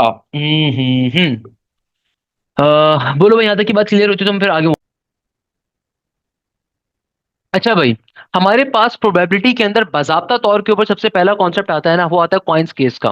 कॉइन का मतलब क्या होता है? सिक्का। कभी सिक्का से खेले हो ना बेटा? बचपन से लेकर आज तक सिक्का हवा में उछाला होगा, पुगम बुगाई करते हुए बचपन में के अंदर। चांद आएंगे या बाबा जी आएंगे, हैं भाई, ये करते थे काम, तो सेम काम हम यहाँ पे भी करते हैं। देखो, कॉइन्स केस के अंदर इवेंट्स कैसे निकाले जाते हैं। कॉइन केस का मतलब क्या है कि भाई अच्छा, सबसे पहले तो आपको मालूम होना चाहिए, whenever we talk about the probability ना, तो प्रोबेबिलिटी के अंदर सबसे बुनियादी तरीन चीज ये होती है कि आपको प्रोबेबिलिटी के अंदर टोटल इवेंट्स निकालने आने चाहिए। प्रोबेबिलिटी में क्या निकालने आने चाहिए? Total events. सबसे बुनियादी काम क्या है कि प्रोबेबिलिटी में आपको टोटल इवेंट्स निकालने आने चाहिए। आपका कोई भी क्वेश्चन हो, देखो प्रोबेबिलिटी का फॉर्मूला ही क्या है? प्रोबेबिलिटी का फॉर्मूला होता है selected event divided by total event. तो आपको अगर टोटल इवेंट्स आपके मालूम होंगे ना, तो आपका आधे से ज्यादा काम प्रोबेबिलिटी के क्वेश्चन में वैसे ही डन हो जाएगा। आधे से ज्यादा काम, यकीन मानिएगा आप। सही है ना? अब देखो, मेरे पास जो क्वेश्चन है कॉइन्स के केस, तो कॉइन्स के केस के अंदर टोटल इवेंट्स कैलकुलेट करने की एक शॉर्टकट है टू की पावर एन का। यानी कि लेट सपोज अगर सिंगल कॉइन का केस आ रहा है, अगर सिंगल कॉइन का केस आ रहा है तो मेरे टोटल इवेंट्स क्या होंगे? अगर सिंगल कॉइन का केस आ रहा है, अगर मेरे पास सिंगल कॉइन का केस आ रहा है, तो टोटल इवेंट्स क्या होंगे? टू की पावर एन, यानी कि टू की पावर वन। एक सिंगल कॉइन है तो मेरे टोटल इवेंट्स क्या होंगे? दो के बराबर। यानी कि या तो हेड होता है या टेल होता है, दो केसेस होते हैं टोटल। अगर मेरे पास डबल कॉइन का केस आ जाए, अगर मैं आपसे कहता हूं कि मेरे पास क्या आ जाए? डबल कॉइन का केस, तब भी फॉर्मूला क्या हो जाएगा? तब फॉर्मूला हो जाएगा एन की जगह पे आप टू डाल दोगे तो टू का स्क्वायर फोर। यानी कि मेरे केसेस क्या बन जाएंगे? मेरे केसेस बन जाएंगे simple, head head head, tail tail head, और आगे क्या आ जाएगा? हेड हेड का हेड हेड। सिंपल सी बात है। अगर मेरे पास तीन कॉइन्स आ जाए, ट्रिपल कॉइन का केस आ जाए, तो ट्रिपल कॉइन्स के अंदर टोटल इवेंट्स क्या होंगे? टू की पावर एन, यानी कि अब चूंकि तीन कॉइन्स का केस है तो टू की पावर थ्री किसके बराबर होगा? एट के बराबर होगा। अगर मेरे पास फोर कॉइन्स का केस आ जाए, फोर कॉइन्स आ जाए, यानी कि क्वाड्रल कॉइन्स आ जाए, चार कॉइन्स आ जाए, इसको हम ये भी कह सकते हैं फोर कॉइन केस आ जाए, तो क्या बन जाएगा? टू की पावर फोर, 16 के बराबर केसेस आएंगे। तो लोग इसके रट्टे मारते हैं। मैं आपको इसी ट्रिक सिखाता हूँ। मुझे बताओ यहाँ तक की बात पल्ले। अब देखो बेटा, दुनिया के अंदर कभी भी अगर कॉइन्स के क्वेश्चन आएंगे या कॉइन्स का केस आएगा, इसको सॉल्व करने के तरीकेकार क्या होता है? मैंने आपको सिंपल सी बात बोली कि भाई कॉइन्स के केस के अंदर नंबर ऑफ इवेंट्स कैलकुलेट करने का फॉर्मूला होता है टू की पावर एन के बराबर। किसके बराबर होता है? ये बराबर होता है सिंपल टू की पावर एन के बराबर। यानी कि कभी भी दुनिया के अंदर अगर कोई भी कॉइन्स का केस आएगा तो इसको सॉल्व कैसे करेंगे? इसको सॉल्व करने का फॉर्मूला क्या है? टू की पावर एन। लेट सपोज अगर सिंगल कॉइन का केस आ रहा है तो आपके पास दो केसेस होंगे, यानी कि टू की पावर वन क्या होता है, टू के बराबर। अगर तीन कॉइन्स का केस आएगा तो टू का स्क्वायर बन जाएगा। अगर फोर कॉइन का केस आएगा टू की पावर फोर हो जाएगा। यानी कि आप अपने number of events with in seconds के ऊपर कैलकुलेट कर सकते हो। It's not a big thing. आप अपने इवेंट्स को विद इन सेकंड्स के ऊपर कैलकुलेट कर सकते हो। अच्छा, वैसे इवेंट्स को कैलकुलेट करने की भी एक शॉर्टकट होती है, अगर मैं आपको बताऊं, बड़े मजे की। दुनिया के अंदर इवेंट्स को कैलकुलेट करने की भी एक ट्रिक होती है। लेट सपोज मैं आपसे कहता हूं कि सिंपल तरीके से मेरे पास एक कॉन्सेप्ट आ रहा है, मेरे पास एक क्वेश्चन आ रहा है। और वो क्वेश्चन क्या है कि भाईजान मेरे पास जो है ना, लेट सपोज मुझे टू कॉइन्स का केस ड्रॉ करना है। मुझे क्या करना है, मुझे टू कॉइन्स का केस ड्रॉ करना है, यानी कि डबल कॉइन का केस मुझे ड्रॉ करना है। तो भाई लोग इसके रट्टे मारते हैं। मैं आपको एक ट्री डायग्राम समझा देता हूँ। एक ट्री डायग्राम होती है, उसको जहन में रखो। हर तरह के कॉइन का केस है, विद इन सेकंड पे सॉल्व कर सकते हो। कि भाई देखो, मेरे पास जब सिंगल कॉइन होगा तो सिर्फ एक दफा हेड होगा, एक दफा टेल होगा, ऐसा ही है। अगर सिंगल कॉइन होता है तो आपके पास खाली दो इवेंट्स होते हैं। एक आपका हेड होता है और एक आपका टेल होती है। अगर आपका कॉइन क्या है, सिंगल है, तो आपके पास खाली दो चीजें होंगी। या तो आपका हेड होगा या फिर आपके पास क्या होगा, आपके पास टेल होगा। नॉर्मल सी बात है ना। अब मैं इसको फर्दर ब्रेक कर देता हूँ। तो पिछले वाले सिक्के का हेड लोगे, पिछले वाले सिक्के का हेड लोगे, अगले सिक्के का एक दफा हेड, अगले सिक्के का एक दफा टेल। सिमिलरली टू कॉइन्स के केस के लिए क्या कर रहे हैं, देखो, पिछले वाले सिक्के का टेल ले रहे हो, अगले सिक्के का एक दफा हेड, एक दफा टेल। तो मेरे पास टू कॉइन्स के सारे केसेस आ गए। अब आप सोच रहे हो कि सर ये तो हम वैसे भी याद कर सकते हैं, हमें बताने की जरूरत क्या है। बेटा, बताने की जरूरत ये है कि बहुत दफा पेपर के अंदर थ्री कॉइन्स का केस आ जाएगा, फोर कॉइन का केस आ जाएगा। तो रट्टे मारने से बेहतर कि आपको डायरेक्टली याद होना चाहिए, आपको डायरेक्टली ट्रिक मालूम होनी चाहिए। लेट सपोज अगर थ्री कॉइन्स का केस आ रहा है तो गौर से देखो।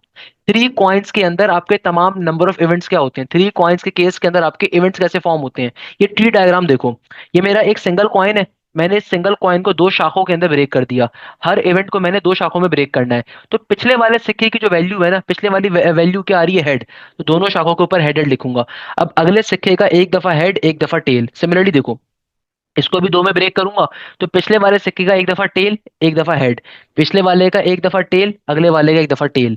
अब ये दो कॉइन्स बन गए, मुझे तीन कॉइन्स के लिए वर्किंग करनी है। तो इसको मैं फर्दर ब्रेक कर दूंगा। दो दो के अंदर फर्दर किस में करोगे, हमेशा दो दो में ब्रेक करोगे, हमेशा दो दो में ब्रेक कर दोगे। अब देखो, पिछले वाले सिक्के का एक दफा हेड हेड लिखा जाएगा, पिछले वाले का एक दफा हेड हेड लिखा जाएगा। और अगले कॉइन का एक दफा हेड होता है, एक दफा टेल होता है, हमें पता है इवेंट्स क्या होते हैं। फिर देखो, सिमिलरली इस वाली शाख को जब मैं ब्रेक कर रहा हूं तो एक दफा पिछले सिक्के का हेड टेल, अगले सिक्के का हेड और अगले सिक्के का टेल। पिछले सिक्के का टेल हेड, एक दफा हेड, फिर पिछले सिक्के का टेल हेड, एक दफा टेल, पिछले सिक्के का टेल टेल, पिछले सिक्के का टेल टेल। एक दफा हेड आएगा, एक दफा टेल आएगा। तो टोटल आपके आठ के आठ केसेस आ गए। टोटल आपके आठ के आठ केसेस आ गए। इस तरीके से फोर कॉइन्स का केस भी कभी कभार आ जाता है ना इसके अंदर बेटा। तो फोर कॉइन्स का भी अगर केस आएगा, वो इसी पैटर्न के ऊपर फिर सॉल्व होता है, सिंप्लीफाई होता है। कि भाई आपको मालूम होना चाहिए सॉल्व करने की स्ट्रेटेजी, कि अगर फोर कॉइन्स का भी केस आ जाएगा तो फिर हर शाख को दो हिस्सों में मजीद ब्रेक करोगे। हर शाख को दो हिस्सों के अंदर फिर आपने मजीद ब्रेक करना है, मजीद सिंप्लीफाई करना है। ये कॉन्सेप्ट्स पेपर के अंदर यकीन माने बहुत ज्यादा आते हैं भाई, ये आपको बुनियादी बातें आनी चाहिए। तो भाई अक्सर बच्चे क्या करते हैं, थ्री कॉइन्स का जब केस आता है कोई रट्टे मार के जाते जाते हैं। भाई रट्टे मारने की जरूरत ही नहीं है, सिंपल सा कॉन्सेप्ट आप डायरेक्टली अपने जहन में बिठा लो कि आप हर शाख को ब्रेक कर रहे हो। हर शाख को क्या कर रहे हो, ब्रेक कर रहे हो। एनएलडी के अंदर यूजुअली फोर कॉइन्स का नहीं आता, बट फास्ट के अंदर, नस के अंदर, जीआईकेआई में बहुत आता है। इसके पेपर्स के अंदर आप देखो कि पास्ट मैंने करवाए भी होंगे। अगर फोर कॉइन्स का केस आएगा तो फिर आप हर शाख को फर्दर दो में ब्रेक करोगे, हर शाख को फर्दर दो में ब्रेक करोगे। तो आपको रट्टे मारने की जरूरत ही नहीं है भाई, कोई मसला थोड़ी है। हर शाख को फर्दर दो में ब्रेक करोगे, पिछले वाले सिक्के का जो भी वैल्यू है उसको लिखोगे, एक दफा हेड, एक दफा टेल। पिछले वाले सिक्के की जो भी वैल्यू उसको लिखोगे, एक दफा हेड, एक दफा टेल। पिछले वाले सिक्के की जो भी वैल्यू, एक दफा उसको लिखोगे, फिर हेड और फिर टेल लिख दोगे। सिंपल सा कॉन्सेप्ट होता है ये। अच्छा, अब देखो इस पे क्वेश्चंस कैसे आते हैं, मैं इस पे क्वेश्चन भी साथ साथ दिखा देता हूँ कि पेपर में क्वेश्चन कैसे आ रहा होगा हमारे पास। लेट सपोज पेपर के अंदर क्वेश्चन आएगा, पेपर के अंदर क्वेश्चन आएगा, three coins are tossed simultaneously, three coins are tossed simultaneously। Again question में एक ही बार लिख रहा हूँ, हर एक में इस्तेमाल हो रहा होगा। three coins are tossed simultaneously, find the probability of obtaining, find the probability of obtaining less than one tail, find the probability of obtaining less than one tail, पहला केस। दूसरे नंबर पे एग्जामिनर कहता है दूसरे MCQs के अंदर, at least at least two head आने की प्रोबेबिलिटी बताओ, एटलीस्ट टू हेड आने की प्रोबेबिलिटी बताओ। तो एटलीस्ट एटमोस्ट का सेम कॉन्सेप्ट यहाँ पे भी अप्लाई करोगे। या फिर एग्जामिनर मुझसे कहता है at most at most at most one head का कॉन्सेप्ट बता दो। या फिर एग्जामिनर मुझसे कहता है कि भाई क्या सॉल्व करके बताओ, एटमोस्ट टू टेल का कॉन्सेप्ट बताओ। तो जल्दी से मुझे चार एमसीक्यूज बताओ क्या आंसर आएगा। क्वेश्चन आपका एक सेम ही आएगा, क्वेश्चन पेपर में आएगा कि भाई three coins are tossed simultaneously, three coins are tossed simultaneously, find the probability of obtaining less than one tail, at least two head, at most one head या at most two tails. Question solve करके मुझे बताओ। हाँ भाई। ओके चलो हम check करते हैं। देखो भाई सबसे पहले नंबर के ऊपर हमारे पास क्वेश्चन क्या आ रहा है, एग्जामिनर कहता है कि भाई थ्री कॉइन्स का केस आ रहा है। और चलो मैं थ्री कॉइन्स को जल्दी से ड्रॉ कर लेते हैं। भाई कोई मुश्किल काम थोड़ी है, एक हेड है एक टेल है, सिंपल तरीके से। फिर यहाँ पे क्या हो जाएगा, हेड हेड हो जाएगा, यहाँ पे हेड और टेल हो जाएगा। फिर यहाँ पे क्या हो जाएगा, टेल हेड और टेल टेल हो जाएगा। फिर इसको आप फर्दर ब्रेक करवा दो तो ये बन जाएगा हेड हेड हेड, और यहाँ पे हो जाएगा हेड हेड टेल। फिर यहाँ पे हो जाएगा सिंपल हेड टेल हेड, और यहाँ पे हो जाएगा हेड टेल टेल। फिर यहाँ पे हो जाएगा टेल हेड हेड, और यहाँ पे हो जाएगा tail head tail, tail head tail. यहाँ पे हो जाएगा सिंपल टेल टेल हेड, और यहाँ पे हो जाएगा टेल टेल टेल। सिंपल तरीके से आपने जल्दी से ट्री डायग्राम को ड्रॉ कर दिया। अब एग्जामिनर क्या कह रहे हैं, लेस देन वन टेल का कॉन्सेप्ट। यानी कि देखो प्रोबेबिलिटी मुझे कैलकुलेट करनी है, मुझे पता है थ्री कॉइन्स का केस आ रहा है, तो थ्री कॉइन्स के अंदर टोटल नंबर ऑफ इवेंट्स क्या होते हैं, आठ के बराबर। थ्री कॉइन्स के अंदर हमारे टोटल नंबर ऑफ इवेंट्स क्या होते हैं, सिंपल एट के बराबर। थ्री कॉइन्स के अंदर आपके टोटल इवेंट्स क्या होंगे, सिंपल एट के बराबर। तो भाई थ्री कॉइन्स के अंदर टोटल इवेंट्स मेरे पास एट हैं, लेस देन वन टेल की प्रोबेबिलिटी बतानी है। तो लेस देन वन टेल कहाँ के ऊपर आ रहा है, यानी कि लेस देन वन टेल, एक टेल से कम हो। लेस देन वन टेल यानी कि भैया हमारे पास क्या कॉन्सेप्ट होता है कि less than one tail. Less than one tail आपको कहां मिलेगा भाई, कहां पे मिलेगा खुद सोचो ना। यानी कि एक टेल से कम हो। अब देखो यहां पे मेरे पास एक भी टेल नहीं आ रही, तो लेस देन वन टेल है, बिल्कुल है, ये काबिले कबूल है। अब यहां पे देखो एक टेल मेरी एग्जिस्ट कर रही है, तो it is not a less than one tail. Similarly यहां पे भी एक टेल एग्जिस्ट कर रही है, यहाँ पे दो टेलें आ रही है, यहाँ पे एक टेल आ रही है, यहाँ पे दो आ रही है, यहाँ पे दो आ रही है, यहाँ पे तीन आ रही है। तो एग्जामिनर सबसे पहली कंडीशन में क्या कह रहा है, लेस देन वन टेल। तो लेस देन वन टेल का मतलब क्या है, एक भी टेल एग्जिस्ट ना कर रही हो, यानी कि जीरो टेल हो। तो जीरो टेल सिर्फ एक इवेंट के अंदर हो रहा है, तो प्रोबेबिलिटी क्या होगी, वन बाई एट के बराबर। अच्छा, नेक्स्ट क्वेश्चन में एग्जामिनर कह रहा है एटलीस्ट टू हेड हो, कम से कम दो हेड हो। बड़े मजे का कॉन्सेप्ट है। यानी कि एटलीस्ट के केस में हमेशा हम क्या करते हैं, नीचे से ऊपर जाते हैं, तो कम से कम दो हेड हो। तो अब यहाँ पे देखो एक भी हेड नहीं आ रहा, कबूल नहीं है। यहाँ पे देखो सिर्फ एक हेड आ रहा है, तो ये भी कबूल नहीं है। यहाँ पे देखो एक हेड आ रहा है, कबूल नहीं है। हमें कम से कम दो हेड चाहिए। कम से कम दो हेड देखो यहाँ पे आ रहे हैं, कम से कम दो हेड देखो यहाँ पे आ रहे हैं। यहाँ पे एक हेड आ रहा है इसलिए कबूल नहीं है, दो हेड यहाँ पर आ रहे हैं, कबूल है। यहाँ पे देखो तीन हेड आ रहे हैं, तो ये भी कबूल है, क्योंकि एग्जामिनर ने क्या कहा है, कम से कम दो हेड होने चाहिए। एटलीस्ट टू हेड का मतलब क्या है, दो हेड होंगे तब भी चलेगा, तीन होंगे तब भी चलेगा, चार होंगे तब भी चलेगा, दस होंगे तब भी चलेगा, कम से कम दो हेड होने चाहिए। तो कितने इवेंट्स हो गए, एक दो तीन चार, तो फोर डिवाइडेड बाई एट मेरा आंसर आ जाएगा। सिंपल है, फोर बाई एट हमारा क्या होगा, आंसर होगा। एटमोस्ट वन हेड का मतलब क्या है, ज्यादा से ज्यादा एक हेड हो बस। एटमोस्ट वन हेड का मतलब क्या है, ज्यादा से ज्यादा बस एक हेड होना चाहिए। अब यहाँ पे देखो तीन हेड आ रहे हैं, तो ये तो काबिले कबूल नहीं है। एटमोस्ट के केस में क्योंकि ऊपर से नीचे जाते हो, तो भाई कम से कम एक हेड हो या एक भी हेड ना हो। अब देखो एग्जामिनर ने क्या कहा है, कम से कम एक हेड हो, एक हेड होगा वो भी चलेगा, अगर एक से कम हेड होंगे वो भी चलेगा। तो यहाँ पे देखो दो हेड आ रहे हैं, कबूल नहीं है, मुझे मुझे एक हेड की तलाश है। दो हेड आ रहे हैं, कबूल नहीं है। एक हेड देखो यहाँ पे आ रहा है, यहाँ पे एक हेड आ रहा है चलेगा, यहाँ पे दो हेड आ रहे हैं नहीं चलेगा, यहाँ पे एक हेड आ रहा है चलेगा, एक हेड आ रहा है चलेगा, यहाँ पे एक भी हेड नहीं आ रहा तब भी चलेगा, क्योंकि कम से कम हमें क्या चाहिए, ज्यादा से ज्यादा एक हेड होना चाहिए। एटमोस्ट का मतलब क्या होता है, ज्यादा से ज्यादा, यानी कि ज्यादा से ज्यादा एक हेड हो, एक से कम होगा वो भी चलेगा। कितने केसेस बनते हैं, चार बनते हैं, तो इसका आंसर भी क्या होगा, फोर बाई एट के बराबर। इसका आंसर भी क्या होगा, फोर के बराबर, सही है। तो भी हमारे पास सिंपल तरीके से क्या होगा, है। अच्छा, at most two tail, at most two tail again कम ज्यादा से ज्यादा का केस आ रहा है, यानी कि एटमोस्ट के केस में हमेशा ऊपर से नीचे आते हैं। तो भाई ज्यादा से ज्यादा दो टेल्स होने चाहिए बस, दो से कम होंगे तब भी चलेगा, दो होंगे तब भी चलेगा। तो मैं काम करता हूँ, इस चीज को रब कर देता हूँ। अच्छा भाई, ज्यादा से ज्यादा दो टेल्स हो, तो अब यहाँ पे देखो एक भी टेल नहीं है तब भी चलेगा, क्योंकि देखो एटमोस्ट में नीचे आते हैं, दो टेल होंगे वो भी चलेगा, एक टेल होगा वो भी चलेगा, जीरो टेल होंगे तब भी चलेगा। तो भाई एक टेल आ रहा है चलेगा, एक टेल आ रहा है चलेगा, दो टेल आ रहे हैं चलेगा, एक टेल आ रहा है चलेगा, दो टेल आ रहे हैं चलेगा, दो टेल आ रहे हैं चलेगा, तीन टेल आ रहे हैं, दो से ज्यादा आ रहे हैं, तो एटमोस के केस में हमेशा एटमोस से ऊपर नहीं आ सकते, नीचे आएंगे। तो दो टेल्स हमें खाली मैक्सिमम चाहिए थे, तो तीन टेल्स होंगे काबिले कबूल नहीं है, तो इसका आंसर क्या होगा, 7/8 के बराबर। आपके अगर ये आंसर आ रहे हैं तो डेट्स बढ़िया, डेट्स सिंपल सी चीज, सिंपल तरीके से सॉल्व हो गया। फरमाते हो आकिब की ट्री डायग्राम समझ में नहीं आई। बेटा ट्री डायग्राम मेरे ख्याल में आपने समझी नहीं है। भाई सिंपल, आप एक दफा आपने हेड रखा, एक दफा टेल लिखा, उसकी दो शाखें निकाल दी, पिछली वाली वैल्यू को डाला, अगली कॉइन का हेड और टेल रख दिया, पिछली वाली वैल्यू का टेल रखा, अगली वैल्यू का हेड और टेल रख दिया, फिर फर्दर दो दो में ब्रेक करा, पिछली वाली वैल्यू का हेड रखा, अगले कॉइन का हेड डाला, पिछली वैल्यू का हेड रखा, अगले कॉइन का टेल डाला। इस तरीके से टेल डायग्राम आपकी ट्री डायग्राम चल रही होती है। बिल्कुल आप लिख सकते हो बेटा। सर एटलीस्ट समझ में नहीं आया। बेटा एटलीस्ट समझ में अगर नहीं आया तो कल की आज की क्लास के ऊपर जाओगे, आज की क्लास में हमने एटलीस्ट के बारे में पढ़ा था। एटलीस्ट क्या होता है, कम से कम। यानी कि एटलीस्ट का मतलब क्या है, एटलीस्ट कहा जाता है कम से कम को। यानी कि भाई हम लोग एटलीस्ट के केस के अंदर ऊपर जाते हैं हमेशा। अगर एटलीस्ट दो हेड की बात कर रहा है तो भाई दो हेड होंगे वो भी काबिले कबूल है, दो से ज्यादा हेड जहां पे आ रहे होंगे वो भी काबिले कबूल है। तो आप देख लो कहाँ कहाँ दो हेड आ रहे हैं, दो से ज्यादा हेड आ रहे हैं। जितने ऑप्शंस के अंदर दो हेड होंगे या फिर दो से ज्यादा हेड होंगे, वो तमाम ऑप्शंस आपका करेक्ट आंसर होंगे। तो एटलीस्ट टू हेड, तो भाई ये देखो, ये यहाँ पे आपके पास ज्यादा हेड आ रहे हैं, यहाँ पे दो आ रहे हैं, एक दो, फिर यहाँ पे देखो दो हेड आ रहे हैं, यहाँ पे दो हेड आ रहे हैं, तो टोटल चार बन गए ना, 4/8 आ गया। एटलीस्ट का मतलब होता है कम से कम, यानी कि दो भी होगा वो भी चलेगा, दो से आगे के होंगे वो भी चलेगा। डेट्स द रीजन हम लोगों ने तभी आज की क्लास में स्टार्ट में यही चीज सबसे पहले डिस्कस करी थी और पढ़ी थी। तो ये हमारे पास कॉइन्स केस होता है। जल्दी से बताओ ताकि फिर हम आगे मूव करें।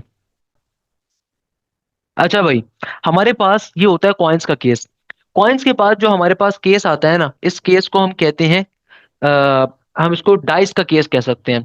हमारे पास आफ्टर द कॉइन्स केस अगर कोई केस सबसे ज्यादा मैटर करता है तो उस केस का नाम क्या होता है, हमारे पास ये कहलाता है डाइस केस। यानी कि भाई आफ्टर कॉइन केस जो हमारे पास केस दुनिया में एग्जिस्ट करता है, इसको हम कहते हैं डाइस का केस। अब डाइस का मतलब क्या होता है, कभी बचपन में अगर आपने मनोपली खेली है या लूडो खेली है, तो वो छक्का जो होता है ना, छक्का, वो छक्के को हम क्या कहते हैं भाई, वो छक्के को हम कहते हैं डाइस। यानी कि आपने बचपन से लेकर आज तक कभी ना कभी आई होप डाइस देखा होगा कि डाइस की शेप क्या होती है, डाइस किस तरह का होता है, डाइस हमारा होता क्या है। तो मैं आपको लेट सपोज अगर एक शेप दिखा भी दूं, ऑल्दो आपने जिंदगी में कभी ना कभी देखी होगी, बट चलो मैं आपको एक शेप भी दिखा देता हूँ डाइस की, कि भाई डाइस हमारे पास क्या होता है, ये होता है, इसको हम क्या कहते हैं, इसको हम छक्का यानी कि डाइस कहते हैं। तो भाई कभी भी डाइस के अंदर जो हमारे टोटल इवेंट्स होते हैं, डाइस के अंदर जो हमारे टोटल इवेंट्स होते हैं वो किसके बराबर होते हैं, ये बराबर होते हैं 6 की पावर n के। लेट सपोज अगर सिंगल डाई है, यानी कि एक सिंगल डाई आ रहा है, तो इसके अंदर क्या इवेंट्स होंगे, 6 की पावर 1, यानी कि टोटल 6 इवेंट्स होंगे, 1 से लेकर 6 तक के। अगर मेरे पास दो छक्कों से हम लूडो खेल रहे हैं, मनोपली खेल रहे हैं, तो ये बन जाएगा 6 की पावर 2, यानी कि 36 इवेंट्स होंगे। और अगर मेरे पास तीन डाइसेस आ रहे होंगे तो 6 की क्यूब बन जाएगा, नॉर्मल सी मैथ से भाई। क्या बन जाएगा, सिंपल तरीके से हमारे पास 6 का क्यूब बन जाएगा। तो भाई अगर मेरे पास तीन डाइसेस आ रहे होंगे तो टोटल इवेंट्स क्या होंगे, 6 का क्यूब यानी कि 216। सिंपल है। अच्छा, हमारे पास डाइस के केस के अंदर क्वेश्चंस कैसे आ सकते हैं, किसी भी तरह का एक सिंगल डाइस के ऊपर अगर क्वेश्चन आ रहा है, लेट सपोज अगर मेरे पास एक सिंगल डाई आ रहा है, तो सिंगल डाई के इवेंट्स क्या क्या होते हैं। भाई सिंगल डाई के इवेंट क्या क्या होते हैं, टोटल 6 इवेंट्स होते हैं, यानी कि 1 2 3 4 5 और 6। यानी कि एक सिंगल डाइस के अंदर टोटल इवेंट्स क्या होते हैं, 1 से लेकर 6 के दरमियान होते हैं। एग्जामिनर कुछ भी पूछ ले आपसे, इवन नंबर्स कितने आएंगे, प्राइम नंबर्स कितने आएंगे, कंपोजिट नंबर्स कितने आएंगे, ये सारी चीजें एग्जामिनर बिल्कुल पूछ सकता है। यानी कि एक दफा जैसे कि एग्जामिनर ने पूछा था, एक दफा पेपर के अंदर एग्जामिनर ने पूछा था कि इस बात की प्रोबेबिलिटी बताइए, इस बात की प्रोबेबिलिटी बताइए कि आप एक सिंगल डाइस को फेंक रहे हैं, नंबर लेस देन 1 आने की प्रोबेबिलिटी क्या होगी, if a number less than 1 आने की प्रोबेबिलिटी क्या होगी। आपने एक सिंगल डाई को फेंका है और एक नंबर लेस देन 1 आने की प्रोबेबिलिटी क्या होगी। एग्जामिनर आपसे ये बात कर लेता है कि भाई एक तुम्हारे पास सिंगल डाइस आ रहा है और उस सिंगल डाइस के अंदर इस बात की प्रोबेबिलिटी बताइए कि आपके पास नंबर लेस देन 1 आने की प्रोबेबिलिटी क्या होगी, किसके बराबर होगी, सोचने की जरूरत ही नहीं पड़नी चाहिए। भाई मुझे पता है मेरे टोटल इवेंट्स क्या होते हैं सिंगल डाई में, 1 से लेके 6 तक के होते हैं ना भाई। एक छक्के के अंदर कौन कौन से इवेंट होते हैं, 1 से लेके 6 तक के होते हैं। तो यहाँ पे 1 से लेसर कोई नंबर होता है, कोई जीरो होता है, -1 होता है, नहीं होता। तो मेरा आंसर क्या होगा प्रोबेबिलिटी का, भाई कोई सिलेक्टेड इवेंट जीरो है तो एग्जिस्ट ही नहीं करता, पॉसिबल नहीं है। तो 0/6 किसके बराबर होगा, जीरो के बराबर होगा। यानी कि भाई अगर मेरे पास सिंपल तरीके से सिंगल डाइस को मैं फेंक रहा हूँ तो उसमें नंबर लेस देन 1 क्या होता है, जीरो सेलेक्टेड इवेंट होगा। तो 0/6 क्या हो जाएगा, मेरा करेक्ट आंसर हो जाएगा। बेसिक चीज है भाई, ये वाले क्वेश्चंस बहुत पेपर में आते हैं। ये वाले क्वेश्चन हमारे पास बहुत ज्यादा पेपर के अंदर आते हैं और पूछे भी जाते हैं कि भाई हमारे पास ये वाली चीज है। अच्छा, टू डाइसेस के केसेस क्या होते हैं? टू डाइसेस का मतलब क्या है? कभी बचपन के अंदर अगर आपने कभी भी दुनिया के अंदर बचपन में अगर आपने क्या करा हो भाई, आपने कभी भी दो छक्कों से लूडो खेली है? अगर मैं आपसे कहता हूँ कि भाई बचपन में आपने कभी भी दो छक्कों से लूडो खेली हो, तो दो छक्कों से लूडो में क्या होता था कि आप और आपका कजन बैठ के लड़ रहे होते थे कि छः छः आ गया है या दो दो आ गया है, कुछ भी आ गया। तो टू डाइसेस का केस सबसे ज्यादा पेपर्स के अंदर पूछा जाता है, टू डाइसेस का। इसके इवेंट्स कैसे फॉर्म होते हैं और इवेंट्स क्या होते हैं इसके? यानी कि देखो, अगर मैं टू डाइसेस के साथ खेल रहा हूँ तो इस मेरी टोटल इवेंट्स क्या होंगे? टोटल इवेंट्स होंगे सिक्स का स्क्वायर।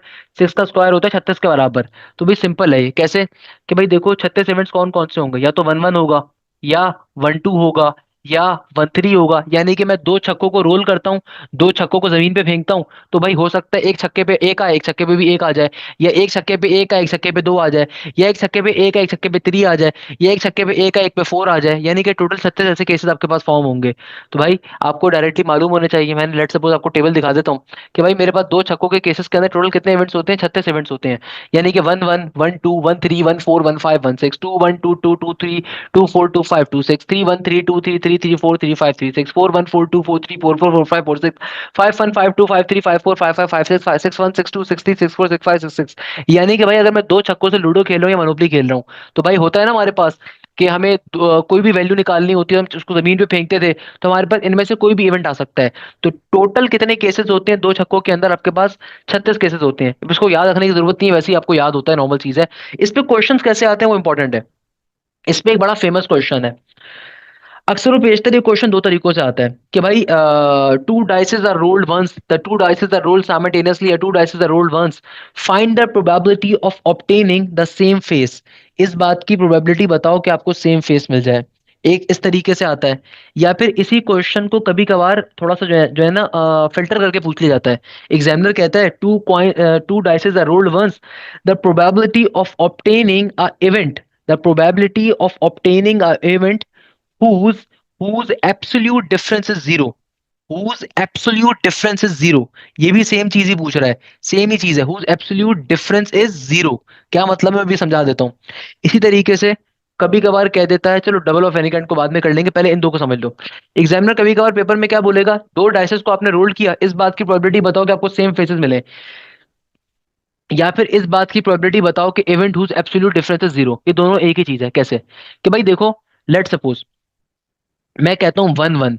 वन वन कैसा इवेंट है जहां पे दोनों छक्कों के ऊपर आपको सेम फेस मिल रहा है। या फिर ये जुमला पढ़ो, event whose absolute difference is zero.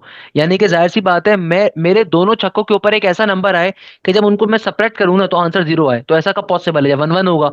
या फिर ऐसा कब पॉसिबल है? जब मेरे पास टू टू होगा, या फिर थ्री थ्री होगा, यानी कि जब सेम नंबर्स होंगे ना दोनों पे, या फोर फोर होगा, या फाइव फाइव होगा, या सिक्स सिक्स होगा।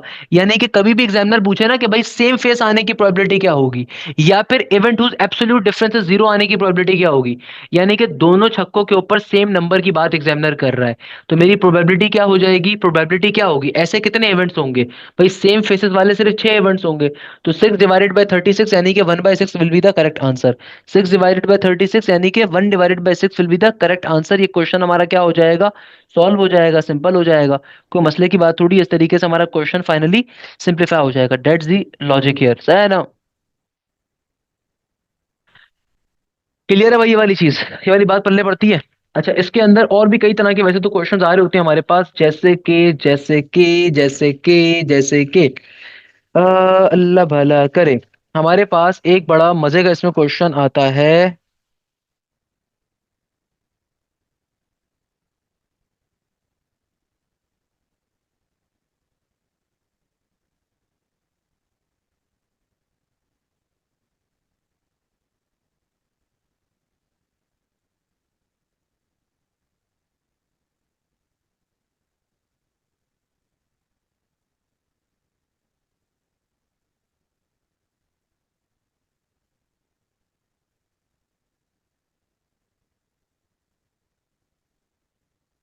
अच्छा, अगर मैं कहता हूं मेरे पास एक कॉन्सेप्ट यहाँ पे और आता है।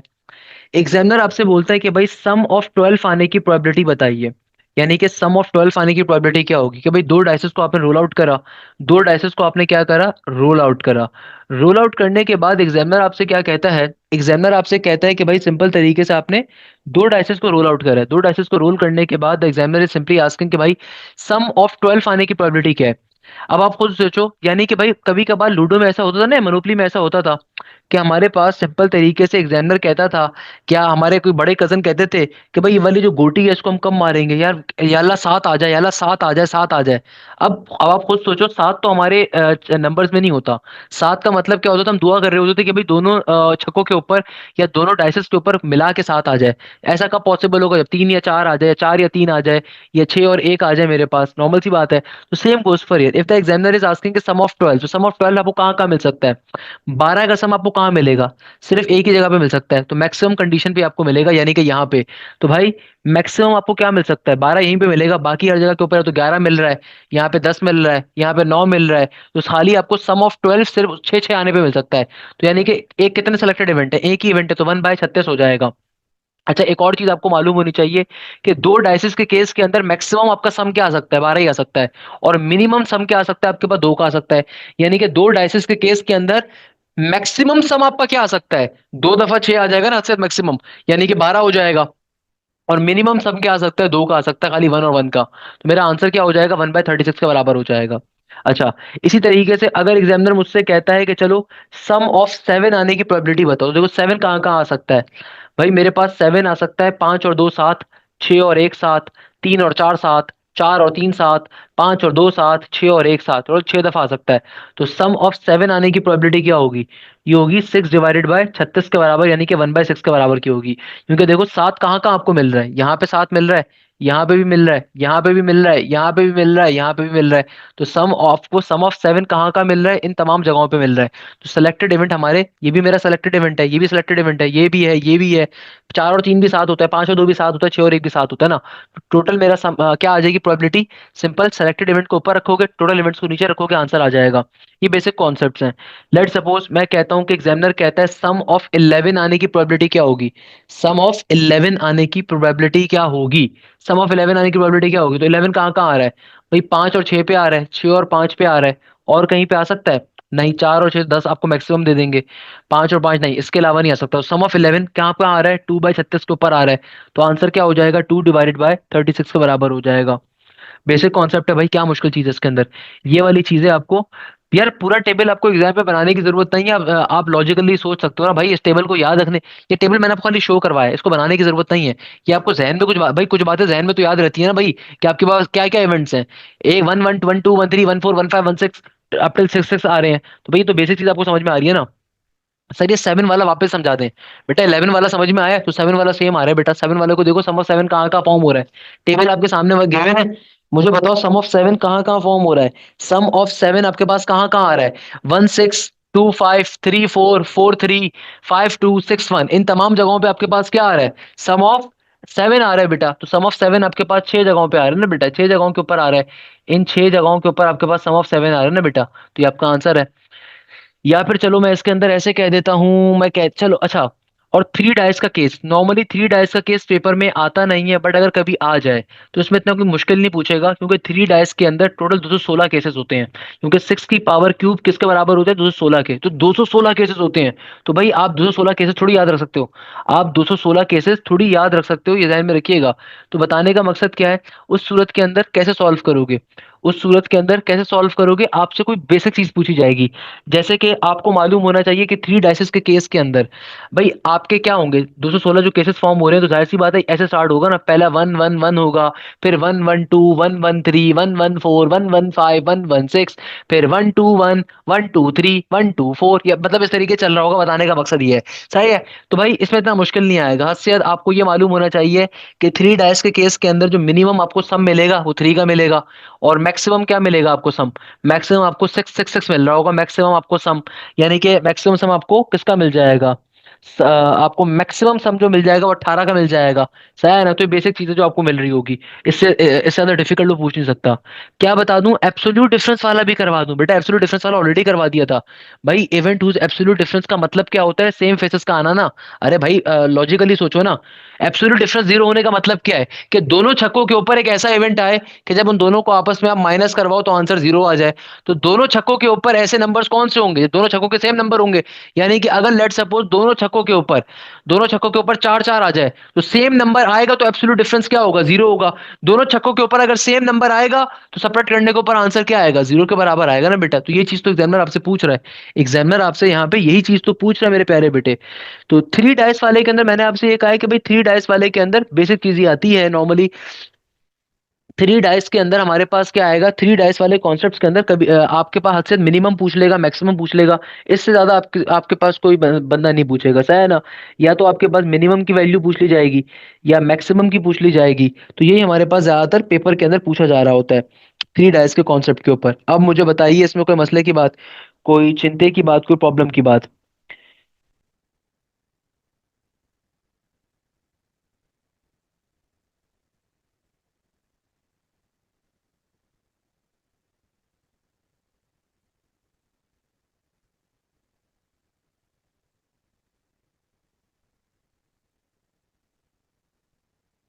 क्लियर है? तो भाई यहीं पे ऑफ करते हैं कार्ड्स वाले कॉन्सेप्ट को, प्रोबेबिलिटी के लास्ट पार्ट को हम कार्ड्स वाले कॉन्सेप्ट को कल की क्लास में डिस्कस करेंगे। हाँ, क्योंकि मुझे पता है आप लोग की बस हो जाएगी। हाँ, मिनिमम थ्री का सम पूछ लेगा आपसे, क्या मैक्सिमम आपके पास छह का पूछ लेगा? ये चीज आपके पास ज्यादातर आ रही होगी, सही है ना? नहीं नहीं, कार्ड वाली चीज को बेटा मैं अलग से पढ़ाऊंगा, क्योंकि कार्ड वाली चीज अलग होती है, उसको मैं अलग से बताऊंगा, सही है ना? क्योंकि वो लंबा टॉपिक है थोड़ा सा, तो मैं नहीं चाहता उसको मैं आज करूं। इसके अलावा एडिशन और सब्ट्रैक्शन वाले को भी हम कल करेंगे, म्यूचुअली एक्सक्लूसिव या वो वाली चीज भी हमने पढ़नी है। तो आपके पास जो वो होता है ना, एडिशन या मल्टीप्लीकेशन लॉ, उनको भी करना है। तो वो हम कल एक साथ ही फिर कर रहे होंगे। क्या बताऊं मैं आपको? एटलीस्ट या एटमोस्ट? बेटा एटलीस्ट का मतलब होता है कम से कम। एटलीस्ट के केस के अंदर जो है ना, आप हमेशा क्या करते हो? ऊपर से नीचे आते हो। एटलीस्ट के केस में, सॉरी, एटलीस्ट के केस में हमेशा आप नीचे से ऊपर जाते हो, एटमोस्ट के केस में हमेशा आप ऊपर से नीचे आते हो। ये बेसिक चीज है भाई, इसको आप ऐसे ध्यान में रखो कि एटलीस्ट के केस में हमेशा नीचे से ऊपर जाते हो, एटमोस्ट के केस में हमेशा ऊपर से नीचे आते हो। क्लियर है बेटा? ये बेसिक लॉजिक होती है हमारे पास।